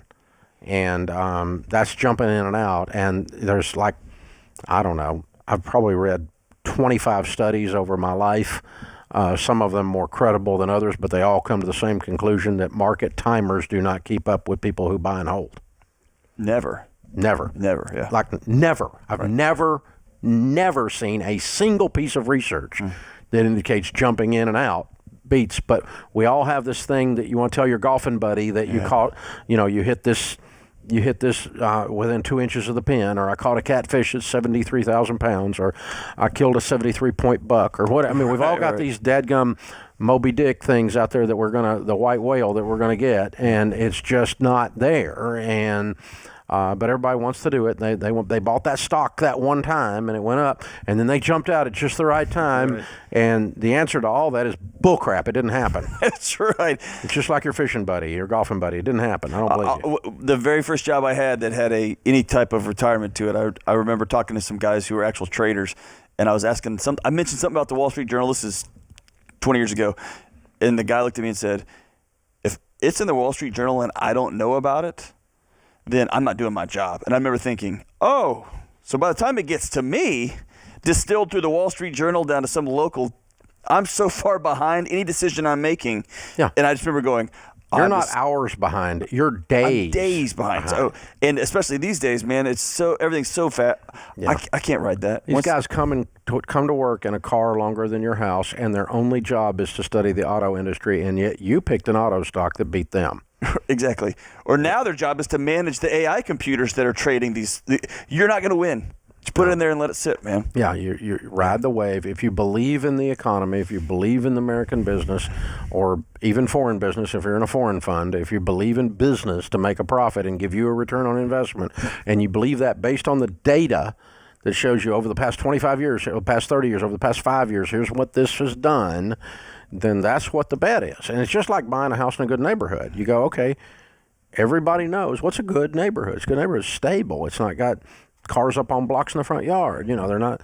They do know what a weed eater is. And and consequently, the homes are well kept, maintained, and guess what? The good people live there. There's not a bunch of crime. It goes up in value. This is what we call a good neighborhood. It's a predictable environment to invest your housing dollar.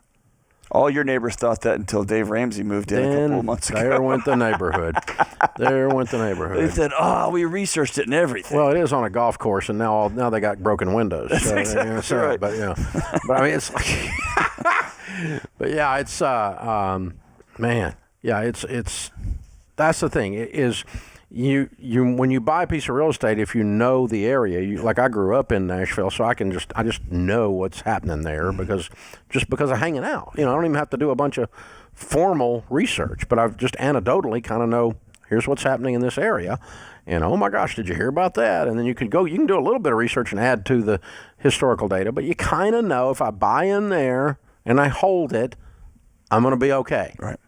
And that's what you do with mutual funds. You buy in a good neighborhood. If I buy in there and I hold it, I'm going to be okay. And this is the formula that millionaires use. Day traders, people who buy and sell think they're Robin Hood, wink, wink. They're doing GameStop and all that bullcrap. 78% of the day traders lose money. This is not a formula for wealth building. When 78% of the people doing anything lose money and you do it, what do you think you are, the exception? This is The Ramsey Show.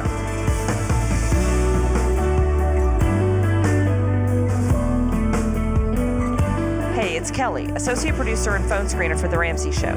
If you would like to do your debt-free scream live on the show, make sure you visit theramseyshow.com and register. We would love for you to come to Nashville and tell Dave your story.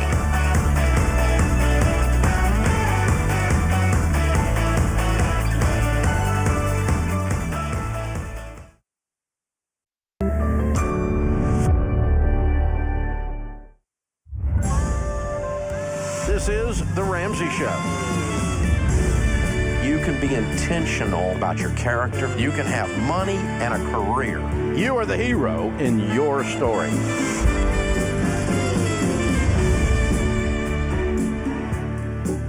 Live from the headquarters of Ramsey Solutions, broadcasting from the Dollar Car Rental Studios, it's The Ramsey Show, where debt is dumb, cash is king, and the paid-off home mortgage has taken the place of the BMW as the status symbol of choice. Dr. John Deloney, Ramsey Personality, is my co-host today as we answer your questions about your relationships, yourself, your work, your money, your mental health. All of it right here on The Ramsey Show. The phone number is 888-825-5225. Brock is in Lincoln, Nebraska. Hi, Brock. Welcome to The Ramsey Show. Hi, David and John. Thank you for taking my call. Sure. What's up? So I'm 20 years old. I'm recently engaged. Congratulations. My fiance. Thank you. Me and my fiance are both blessed to have parents who taught us financial wisdom. And we both obviously save and budget separately since we're not quite married yet. But my question is, we both have a pretty good chunk in our savings. Mine's in mostly in mutual funds.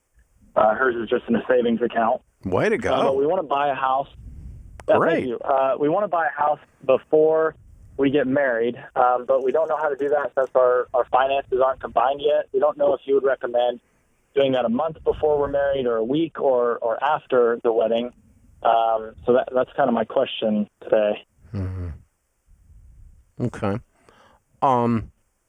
Well, you're probably not going to like my answer. If I woke up in your shoes knowing what I know as an old guy, I'm going to tell you to be married a year before you close on a house. Okay. After you're married a year, you will pick a different house than you will out of the honeymoon because you know each other better.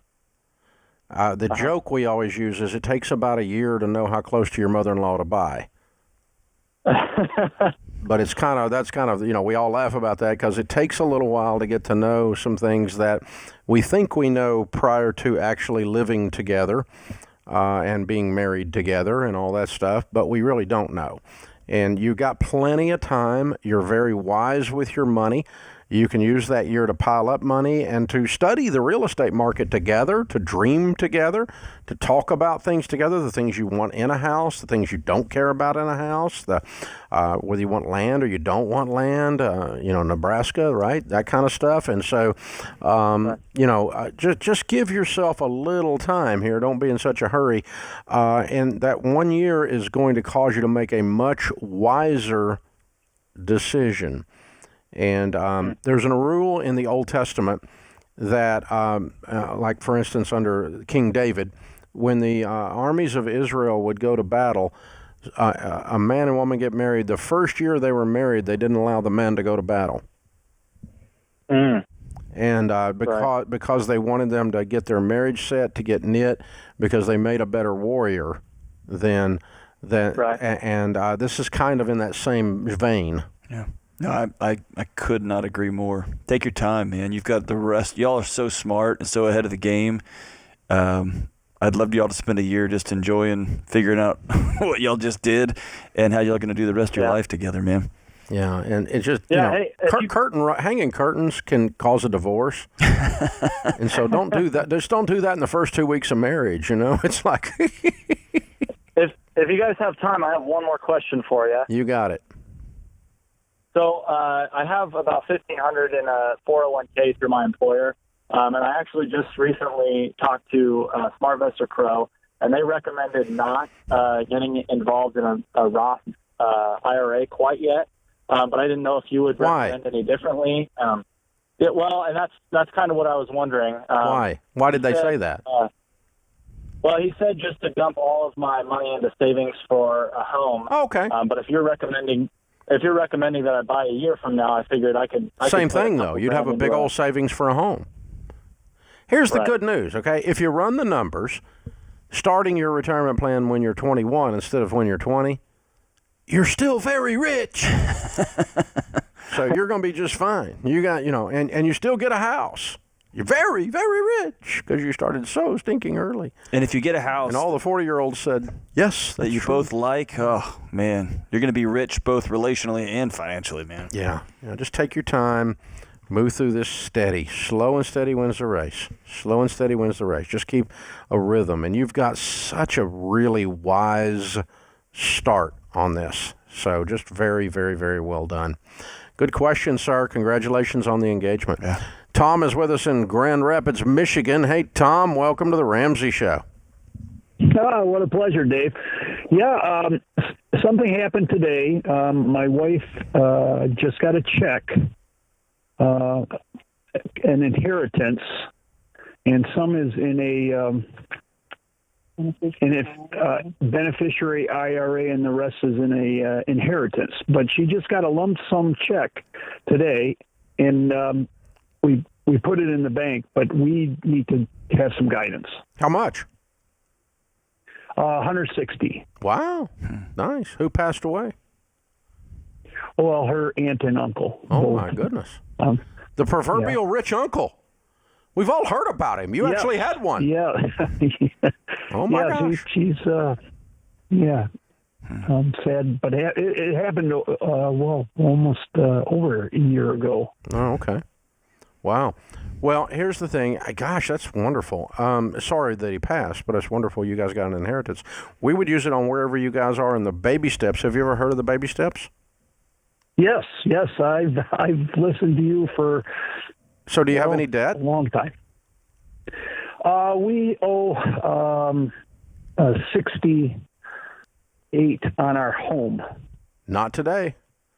You're debt-free today. You're debt-free today, brother. Got any other debt? Excuse me? You got any other debt? No, we don't. Good. Okay. So I pay off my house today. That puts you in baby step 7. The rest of the money, there are 3 things you should always do with money, and you should always label any money that comes in. Give it a name. Give it a label, a mission. Okay? And it needs to fall in one of these 3 categories, and I always recommend trying to do a little bit of all 3 categories. You need to enjoy some of it. That's splurge or lifestyle or whatever you want to call it. Number 2, you need to invest some of it. And number 3, you need to be generous with some of it. And I suspect that if you reasonably enjoyed some of the money, your house was debt-free, and you reasonably were generous with someone, and you reasonably invested some of it, that her uncle would be smiling from heaven saying, I'm sure glad I left that smart one some money. Yeah. How cool is that? I'm just thinking if I was an uncle and I passed away and the money that I had saved to steward I gave it to one of my nieces or nephews, and they steward it by paying off their debt and being able to give. Oh my gosh, man! That's it. Why have legacy if not for that, right? Anytime you get an inheritance, if you most of the time, I mean, it depends on who left it, but most of the time you think about what would make that person smile. Generally, that's going to lead you towards wisdom. Yeah. Congratulations. This is the Ramsey Show.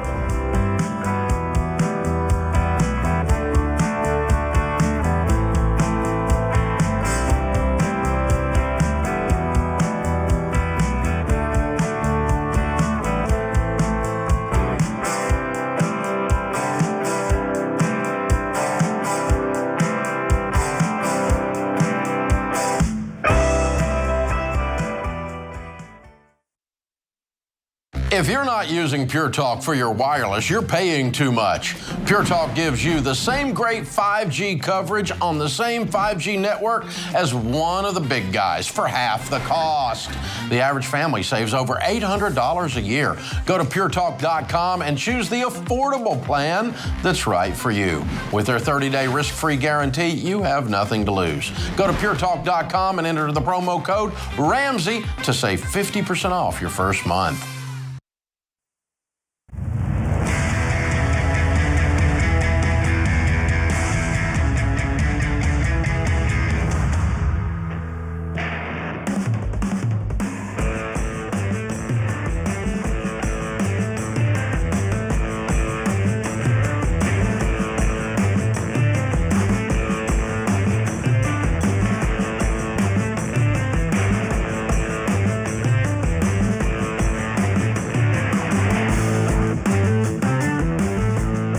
Dr. John Deloney, Ramsey Personality, is my co-host today. You know, you can't turn on your television, your radio, open your news feed without hearing the latest and greatest plan to get rich quick. Crypto, nothing down real estate, single stocks, NFTs. Everybody's talking about an easy way to get rich. Well, I got great news for those of you that want to build wealth. We have a huge event on Thursday, January the 13th called Building Wealth 2022. Rachel Cruz, George Camel, and I are going to make sense of all the get-rich-quick noise out there and show you how to really build real wealth in 2022. And we've already sold out of in-person tickets. Over 1,000 folks are coming. And we're offering a free live stream. And if you don't want to miss out on the free live stream, we would suggest you register to get signed up for it. RamseySolutions.com/wealth and register for a free live stream of our Building Wealth event coming January the 13th. Stu's with us in Kansas City. Hi, Stu. Welcome to the Ramsey Show. Hi, Dave. Thank you for taking my call. Sure. I'll try to get right to the point. I have a simple IRA through my company, and traditionally it's been a 3% match, so I put 3% in that account. I have an emergency fund. I have a small family with a $120,000 salary. My wife stays at home with our children. I've only been putting 3% into that simple IRA because I've been in the background saving for a down payment on a home, and I've about achieved that by, say, April or May of this year. Cool. My question for you is, thank you. My question is, I want to now bump my investments up to 15% or more of my take home. But the real question is, my company has grown and we're now switching to a 401k instead of this simple IRA. And the match has also changed. So instead of 3 for 3, it's you put in 6, you get 3. So my question for you is, Dave, do I put in that 6%? And if I do, should I do it pre-tax or Roth? And then where do I go, and what's your best recommendation on the other percentages to get to 15 or 20? Great questions, Stu. In this situation. And please ask for more details. Great Thank you, question. Dave. You've really outlined your situation beautifully. Yeah. Thank you. You really thought through this. Thank you, sir. Okay, here's the rule, and then let me tell you why the rule works, and so you'll know what to do on your own without me. That's the whole idea here. Rock, paper, scissors. Match beats Roth beats traditional. Okay? In other words, so the way we would fill out your plan is we're going to do as much match as we can, so we're going to do your 6%. The match, by the way, is always in traditional, but you can do a Roth 401k, but the portion they give you to match is always in the traditional side, and you have to move it over to the Roth ever so often if you want to and pay the taxes on it at that point. But match beats Roth beats traditional.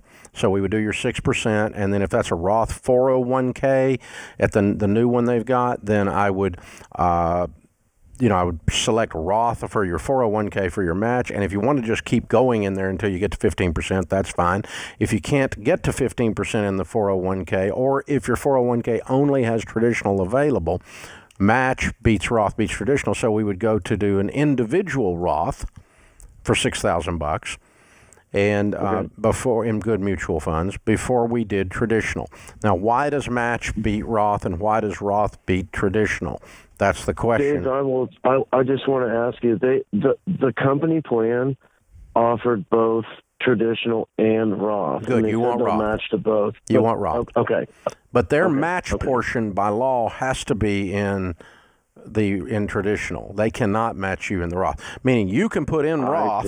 You can put in Roth, but the portion they give you has not had taxes paid on it and will grow taxable. The portion that they give you, okay? So the reason match beats Roth is Roth grows tax-free at the rate of the mutual fund. Okay, so let's say your mutual fund does 10%, and that's tax-free, right? Match, yes, I just told you, is going to be taxable, but it's 100%. Because you put in $2,000 and they put in, or you put in 6% and they matched it. They gave you free money. So free money, even after you pay the taxes on it, is more than just tax-free. Does that make sense? Yes, sir. So the match is, you always want to get all the match you can get before you do anything else. Once you've gotten the match, then tax-free Roth beats traditional. Here's why. Let's say we're putting in $100 a month from age 25 to age 65, and it grows to $1 million, which is about what it would do. Okay? Mm-hmm. And so if you got $1 million in a Roth, there's zero taxes on it. You got $1 million in traditional, same $100 a month, same mutual funds, grew the same exact amount. One of them's taxable, one of them's not. So you got $1 million in a Roth, or you got $1 million in traditional. The $1 million in the Roth has zero taxes. The $1 million in the traditional is taxed, so $250,000 of it's going to taxes. Okay. So after taxes, your traditional is 75 cents on the dollar, and your Roth is 100 cents on the dollar, and your match is 120 cents on the dollar. Okay. Match beats Roth beats traditional. So you want to do all the match you can do, then all the Roth you can do, and then if you still hadn't gotten to 15%, then you would do some traditional, and only then. But there's no traditional that beats Roth. And you would just dump that in the traditional if they had to open for the match. Yeah. You just put it in that same account. Yeah. Okay. Yeah. You open a Roth 401k, they give you match. That match portion has to be taxable. Gotcha. By law. Now, what I do here, for those of you that are in baby step 7 and that kind of thing, is it's weird. I own the company, so I match myself. It's just stupid. That's nice of you. Yeah, it's sweet of me. I like me. But so I've got a real good benefits plan for me. It's all about me. But yeah, anyway, brother. Yeah, I'm an employee technically, so I match myself. But I have to do the same thing. And then once a year, right now, as a matter of fact, I notify the broker that manages our 401k, and they move. I can roll that matching portion from traditional into Roth, which makes it taxable. So I have to pay taxes on that amount of money then. But from this point forward, it grows tax-free. Gotcha. And at 61, it's starting to be questionable whether I need to do that or not, except I will never touch that money. So it will be left to the beneficiaries. It wouldn't be left to me because I'll never use that money. I won't need any of that money because I've got other money. But if you're going to need the money, it starts to be questionable in your late 60s whether you do Roth or traditional. But past that, before your late 60s, it's all Roth. Tax-free growth. Khalif is with us. Khalif is in Durham, North Carolina. Hi, Khalif. How are you? Hey, Dave. I'm doing good. How you doing? Better than I deserve. Right quick, what's your question? Yes, sir. So I went from taking a semester off of school and working a 9-to-5 that was really only giving me like $11 an hour and like 11 hours a week to getting 2 jobs, both paying around $20 an hour.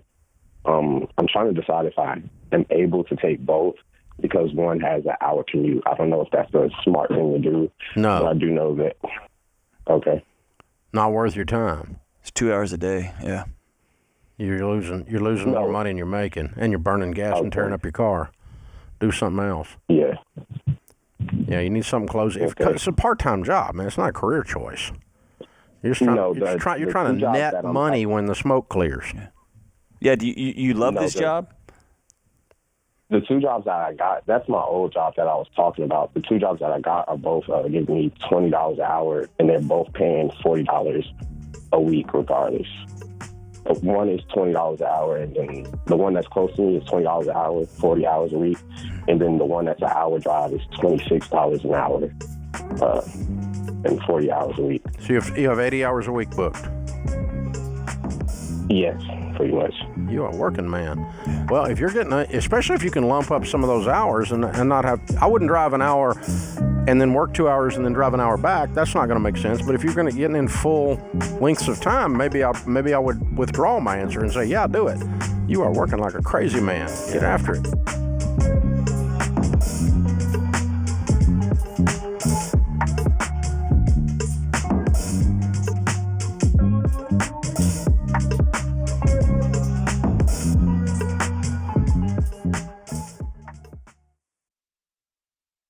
If you're ready to get out there and find a job you love, then you need to hear this.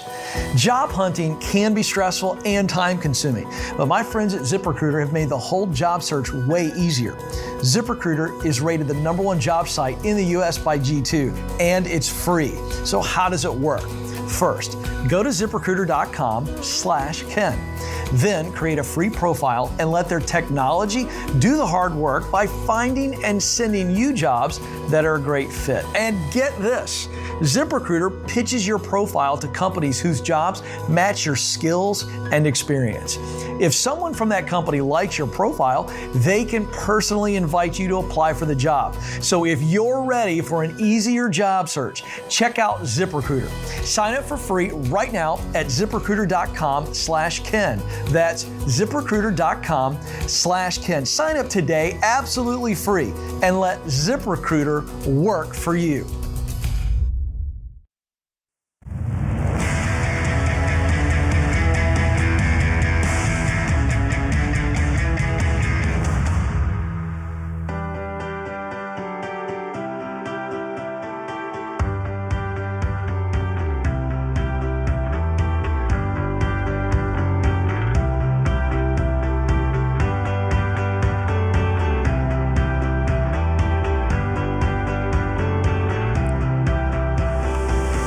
Welcome back to the Ramsey Show. Dr. John Deloney, Ramsey Personality, is my co-host in the lobby of Ramsey Solutions on the debt-free stage. Joe and Heidi are with us. Hey, guys, how are you? We're doing great. Thank you. Thanks for having us. Absolutely. Where do you guys live? Fostoria, Ohio. It's about 30 miles south of Toledo. Oh, wow. Okay, cool. Well, a pleasure to have you. Honored to you. have you. We had some folks from Bowling Green down the other day. Very right close. Right there by you. Yeah, very cool. Hey, good to have you guys. How much debt have you paid off? $121,948. Wow. And we also cash flowed $90,000 during that time, during the journey. Wow. And how long did this take? 4 years and 10 months. Okay. And what was your range of income during this time? We started out at $139 and dropped to $112,000. Okay. What do y'all do for a living? Oh, I am a call center operator for a hospital. Mm-hmm. And I'm a registered nurse. I'm a nurse manager at an assisted living. Okay. Wow. Very cool. I bet you both see and hear a lot of things, huh? Oh, yes. Yes. Wow. Yes. Been through a lot the last couple of years. Yeah. Really interesting. Yes, very. So what kind of debt was this $122,000? So there was credit cards, medical bills, truck. Our equity loan? The home equity loan. Home equity loan was the bigger piece of it, and then the rest was our mortgage. Oh, you paid off your house? We did. Yes. Look at it, weird people. Yay, we're weird. Whoop, whoop, whoop, whoop, whoop, whoop. What's the house worth? Around $175,000. All right. Very nice, and it's all yours. It is. Yes. No matter what happens, it's yours. Wow, way to go, guys. Okay, what started this journey 4 years and 10 months ago? Well, it kind of started about 10 years ago. I had listened to you on the radio, and I had bought your book. I took it home, told Joe about it, and he was like, yeah, okay, I'll read it later. Come on, Joe. I know, right? We could have been done so much sooner. Put it on the exactly. coffee table. It's a great coaster. Right, exactly. So then, when we got started, I saw the book sitting on the table. I'm like, well, that's interesting. I don't even remember her bringing this up to me. Been there 6 years. Yeah, right. Yeah. So I looked interesting. I picked it up. I started reading it. I finished it, and it was okay, we got to get our act together and get in gear because our kids are going to be graduating high school, going to college, and whatever else right. coming our way. So we should probably prepare for it. It's like we needed to get going. Yeah. Wow. Very cool. So it's just a wake-up call, and you're just looking around going, we're not doing as good as we ought to be doing, and, here's a way to do it. Yeah. Exactly. That's simple. So the Total Money Makeover book was it? Yep. And it was a huge blessing because shortly after we started the journey, the reason that our income went down is that Joe got downsized. So, yeah. So it was a huge blessing. That I like being downsized better than right-sized. Right. Right-sized implies it was wrong that I was here. Right. So down is like you moved down after me. I like that better. Exactly. That's just better terminology. Oh my gosh. Who had the conversation with who? Who sat down and said, hey, I was gentle about this book for 5 or 6 years. It's time to get after it. I think it was just me, after reading the book, saying, "Okay, we got to do this." He's and finally she was on board. like, "Okay, it's about time." That's playing the long game, Heidi. Way to go! Yeah. Yeah, very cool. So you sat down, started doing the budget, started working the stuff, and Heidi'd been listening to the show anyway, so she knew how to do the stuff. Yep, I was keeping a budget all along, but it was hard to do by myself, so I just waited, till he came around. She's patient. I'm telling you, man. Totally not. Patient. Good Midwesterner. She's kind of sweet. Right. Yeah. Hillbilly woman would have hit you with something. Yeah, but she'll hide your body and they will never find it. Right. Ever. Yeah, she's still just grinning. Smiling. Have a great day. Oh my gosh. Very cool. Well, what do y'all tell people the key to getting out of debt is? You did it. House and everything, man. Yeah, just work the baby steps. It's not rocket science, but it takes the discipline to just keep plugging away at the debt and just keep moving forward. You might slide off the trail a little bit here and there, but get right back on as soon as you can and just keep attacking it. What was the $90,000 you cash flowed in addition to the $122,000? So we paid part of our kids' college. We had more vehicle repairs that needed to be done. Our daughter got married. We went on vacation. So as soon as we got rid of our non-mortgage debt, we went on vacation. And then the rest of it was we actually got the kids as they graduated high school to go to, because they stayed at local schools, commuted back and forth. So we got them a new used vehicle as to help them out. Okay, so you did the normal, like, we're going to be intentional but not wasteful while we're on baby steps 4, 5, 6. And then you go ahead and knock the house out while you're doing all that stuff. Right. Yes. Over a 5-year period of time, basically. Exactly. So very, very good. Well done, guys. Thank you. Thank well you. done. Proud of you. Very, very cool. You're heroes. How does it feel to be free? House and everything. Feels awesome. It's surreal still. Yeah, we recently went on vacation. It's like let's spend a house payment while we're on vacation, and it was just fun. Not caring like how much we spent. It's like we went over. We did a good job spending it, but we spent a house mortgage when we were on a met the goal vacation. and then some. Right. Yeah, I like it. Very good. That's good. I like that. Says Joe's back. Right. I like that. That's good. And how long you guys been married? Over 25 years. You ever been debt free while you were married? I don't think so. Probably not, no. Will you ever go back? Oh, No.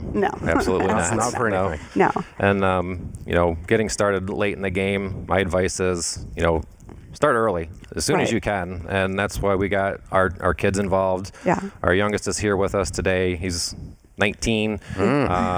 We actually brought our other son and his fiance with us, but something came up today where he was having lots of pain in his stomach, and I was like, well, better be on the safe side and take you to the emergency room. Found out that he's got appendicitis. Oh my gosh. Yeah, exactly. He's having an appendectomy here in Nashville? He did, yes. He just got out of surgery just like a half hour ago. He got out of surgery. But the debt-free screen goes on. Yes. My kid's in the hospital having surgery, but I'm here doing my debt. I love use of priorities. Way to we go. asked him several times. Well, you can't He's do like, anything. Yeah, we You drove can't do 7 anything anyway. hours. He's like, You're Mom, not do taking it. out the appendix. They wouldn't let you in the hospital. Y'all, wow. Wow. What you will remember this trip. Oh, yeah. So will he. Oh my goodness! And the fiance is sitting over there at the hospital. She's with him. Beautiful. Yeah. Thinking that her in-laws are nuts. Right. Over here doing a debt-free she's scream while totally their son is understands. dying. They totally understand, because we actually held a FPU class and opened it up for our church, which all of our kids go to. Oh. So our daughter and her soon-to-be husband, our son and his soon-to-be wife, all took the class. So once they were done, and this was all before COVID hit, our daughter and her now husband have paid off $46,000 in her tuition. Wow. And they did that in 14 months. And then Brian, the one that had to have the surgery, him and his fiance, been saving like crazy. They cash flowed their college. They have enough for a down payment on a house, and they're paying for most of their wedding and a honeymoon, and they are set to go. They are just. He just paid to have an organ taken out. I know, right? And then Murphy shows up and says, "Hey, I'm going to take your appendix out too." This is legacy change, and you've changed your family tree. Exactly. Congratulations. Way to go, y'all. I mean, you didn't just get Thank out of debt. You changed everything. Yes. This is amazing. What an incredible story. Wow. Well, we've got a copy of the new Baby Steps Millionaires book for you. That's the next chapter in your story. Thank you. You're on your way. And a copy of Total Money Makeover for you to give away. Someone can sit it on their coffee table for 6 years, and then it will bloom. It will bloom after 6 years. And it's predictable. So well done, you guys. Very, very proud of you. And get over there and check out your son. Oh, my gosh. That's where we're going next. No way. Joe and Heidi, Brian and Justin from Ohio, $122,000 paid off in 4 years and 10 months, making $137 to $112. Count it down. Let's hear a debt-free scream. 3, 2, 1. We're debt-free! Woo! Man, that's dedication. And just a few minutes ago, their son woke up and said, "I'm appendix free." Shut That was too easy. Sorry, that was too easy. You did that. You had to do that. That was too easy.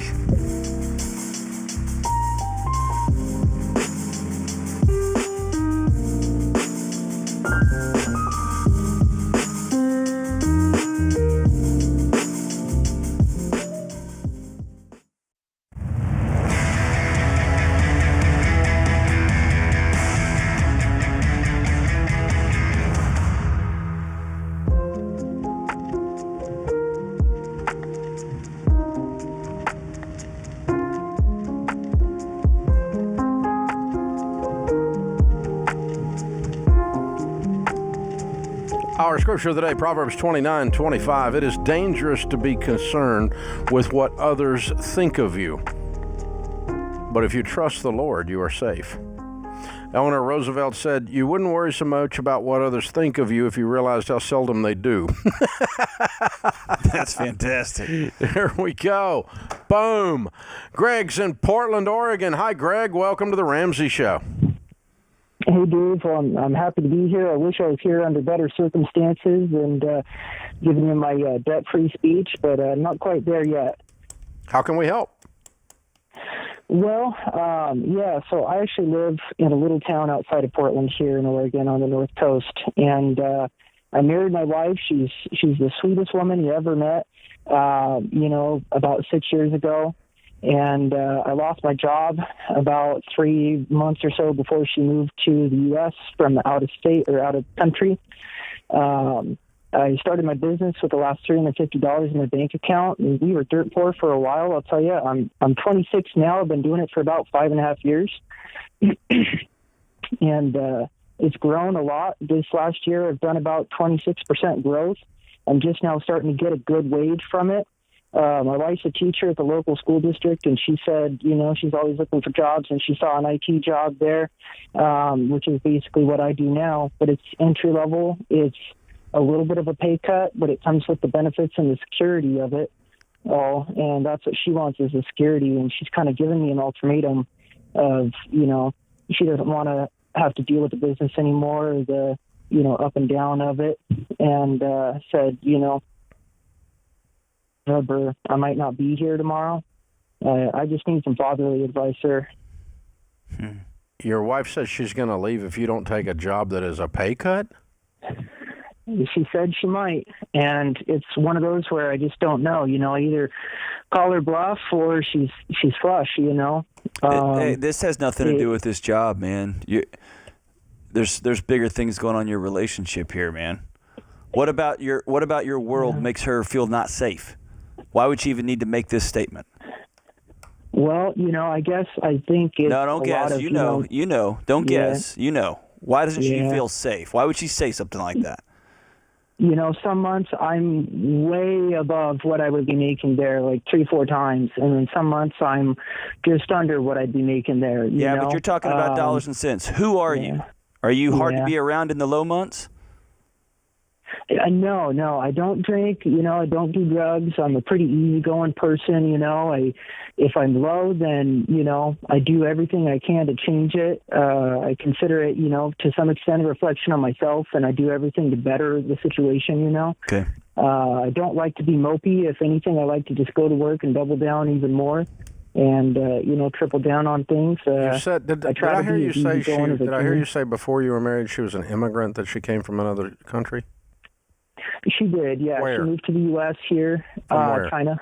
China. And so she is an American Chinese, or she's Chinese? She's Chinese in nationality, and she moved here and got her green card.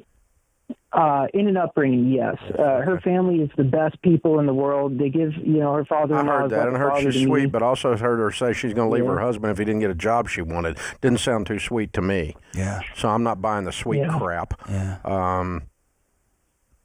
Something else is going on here, man. I don't like it at all. I don't know what. Just how you just mapped out the way you handle challenges, ups and downs, puts you in the top 2% of men I will talk to all year. That's incredible. So there's something else going on here. I don't like, Dave, I don't like to get in the bluff calling game, but I would flip the lights on here and say, we're going to go talk to a marriage counselor today or tomorrow. Yeah. Because there's something bigger than just the financial sense of security here. Yeah. Because you're making the money, right? I interviewed. Yeah, I am. And it's what kind of money are you making? That's where I'm seeing. You know what? Right now I'm making about $35,000 a year. What's she make? Up about 26%. She makes I heard about 26%. 42. I had a guy tell me he was up 26% that made $1 too.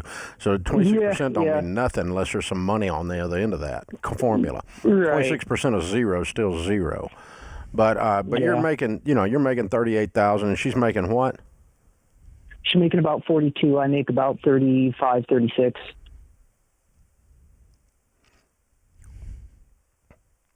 and I'm seeing the competition crumble around me. You know, the only other store here was Staples. It just went out of business. There's one guy in the next town over that does it. He kind of does it as a hobby, and I'm starting to get clients from him saying that they're unhappy with him. And I don't ever want to knock somebody, you know. This is not about your business. This is not about your business, my brother. Yeah. It's about your marriage. That's why I say this isn't going to be solved with a calculator. This is going to be solved with a marriage counselor. Yeah. And this sucker's on life support. Do you believe her? Was she threatening you? Do you believe her? I don't know. You know, she's told me before that she wasn't super happy here, and she's wondering if I was open to moving to China. And I guess at some extent I was, but you know, right now it's just not a move I want to make. You know, I don't have a degree, and you know, I built this because I didn't see any other options for work in my field in the area. You know, she's looking for an excuse to hit eject. Yeah, that's exactly right. Brother, I'm proud. It sounds like you're a hard worker. You stuck around longer than I would have, but it sounds like you're a grinder and you're a hard worker, and you sound like a guy of character, and you sound like a guy who controls his emotions well. And it sounds like you're married to someone who is looking for a way to get out. Yeah. And I hate to be the guy that's breaking that to you in that way. Man. No, I need to have somebody, you know, with some experience here just tell me how it is, you know, really. So what you want to do in a situation where we don't know, we've been on the radio with you for 2 minutes, and so it's a long, that's a fur piece from us knowing everything about what's going on over there. But you have cultural differences that are pretty extreme. Security is a different thing when you come out of a communist background. And so, and it has a different set of emotions tied to it. But we've also got this unhappiness, this wanting to return to China. And maybe this is, you know, you didn't do it, so she felt like that gave her the release. I don't know. That's kind of what we're hypothesizing. But the only way to find out is here's what you don't want to do. You don't want to just call the bluff and then wonder what happened. You do want to enter into this with some good counseling.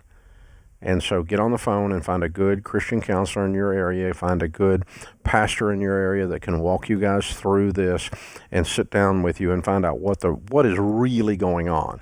Because this is not about you taking a pay cut for her to be happy. It's kind of ridiculous when you say it out loud, actually. Even if your income's volatile. Now, if she perceives because you don't bring any money home, you pull it all back into the business, but if you had a regular job, you'd bring some money home.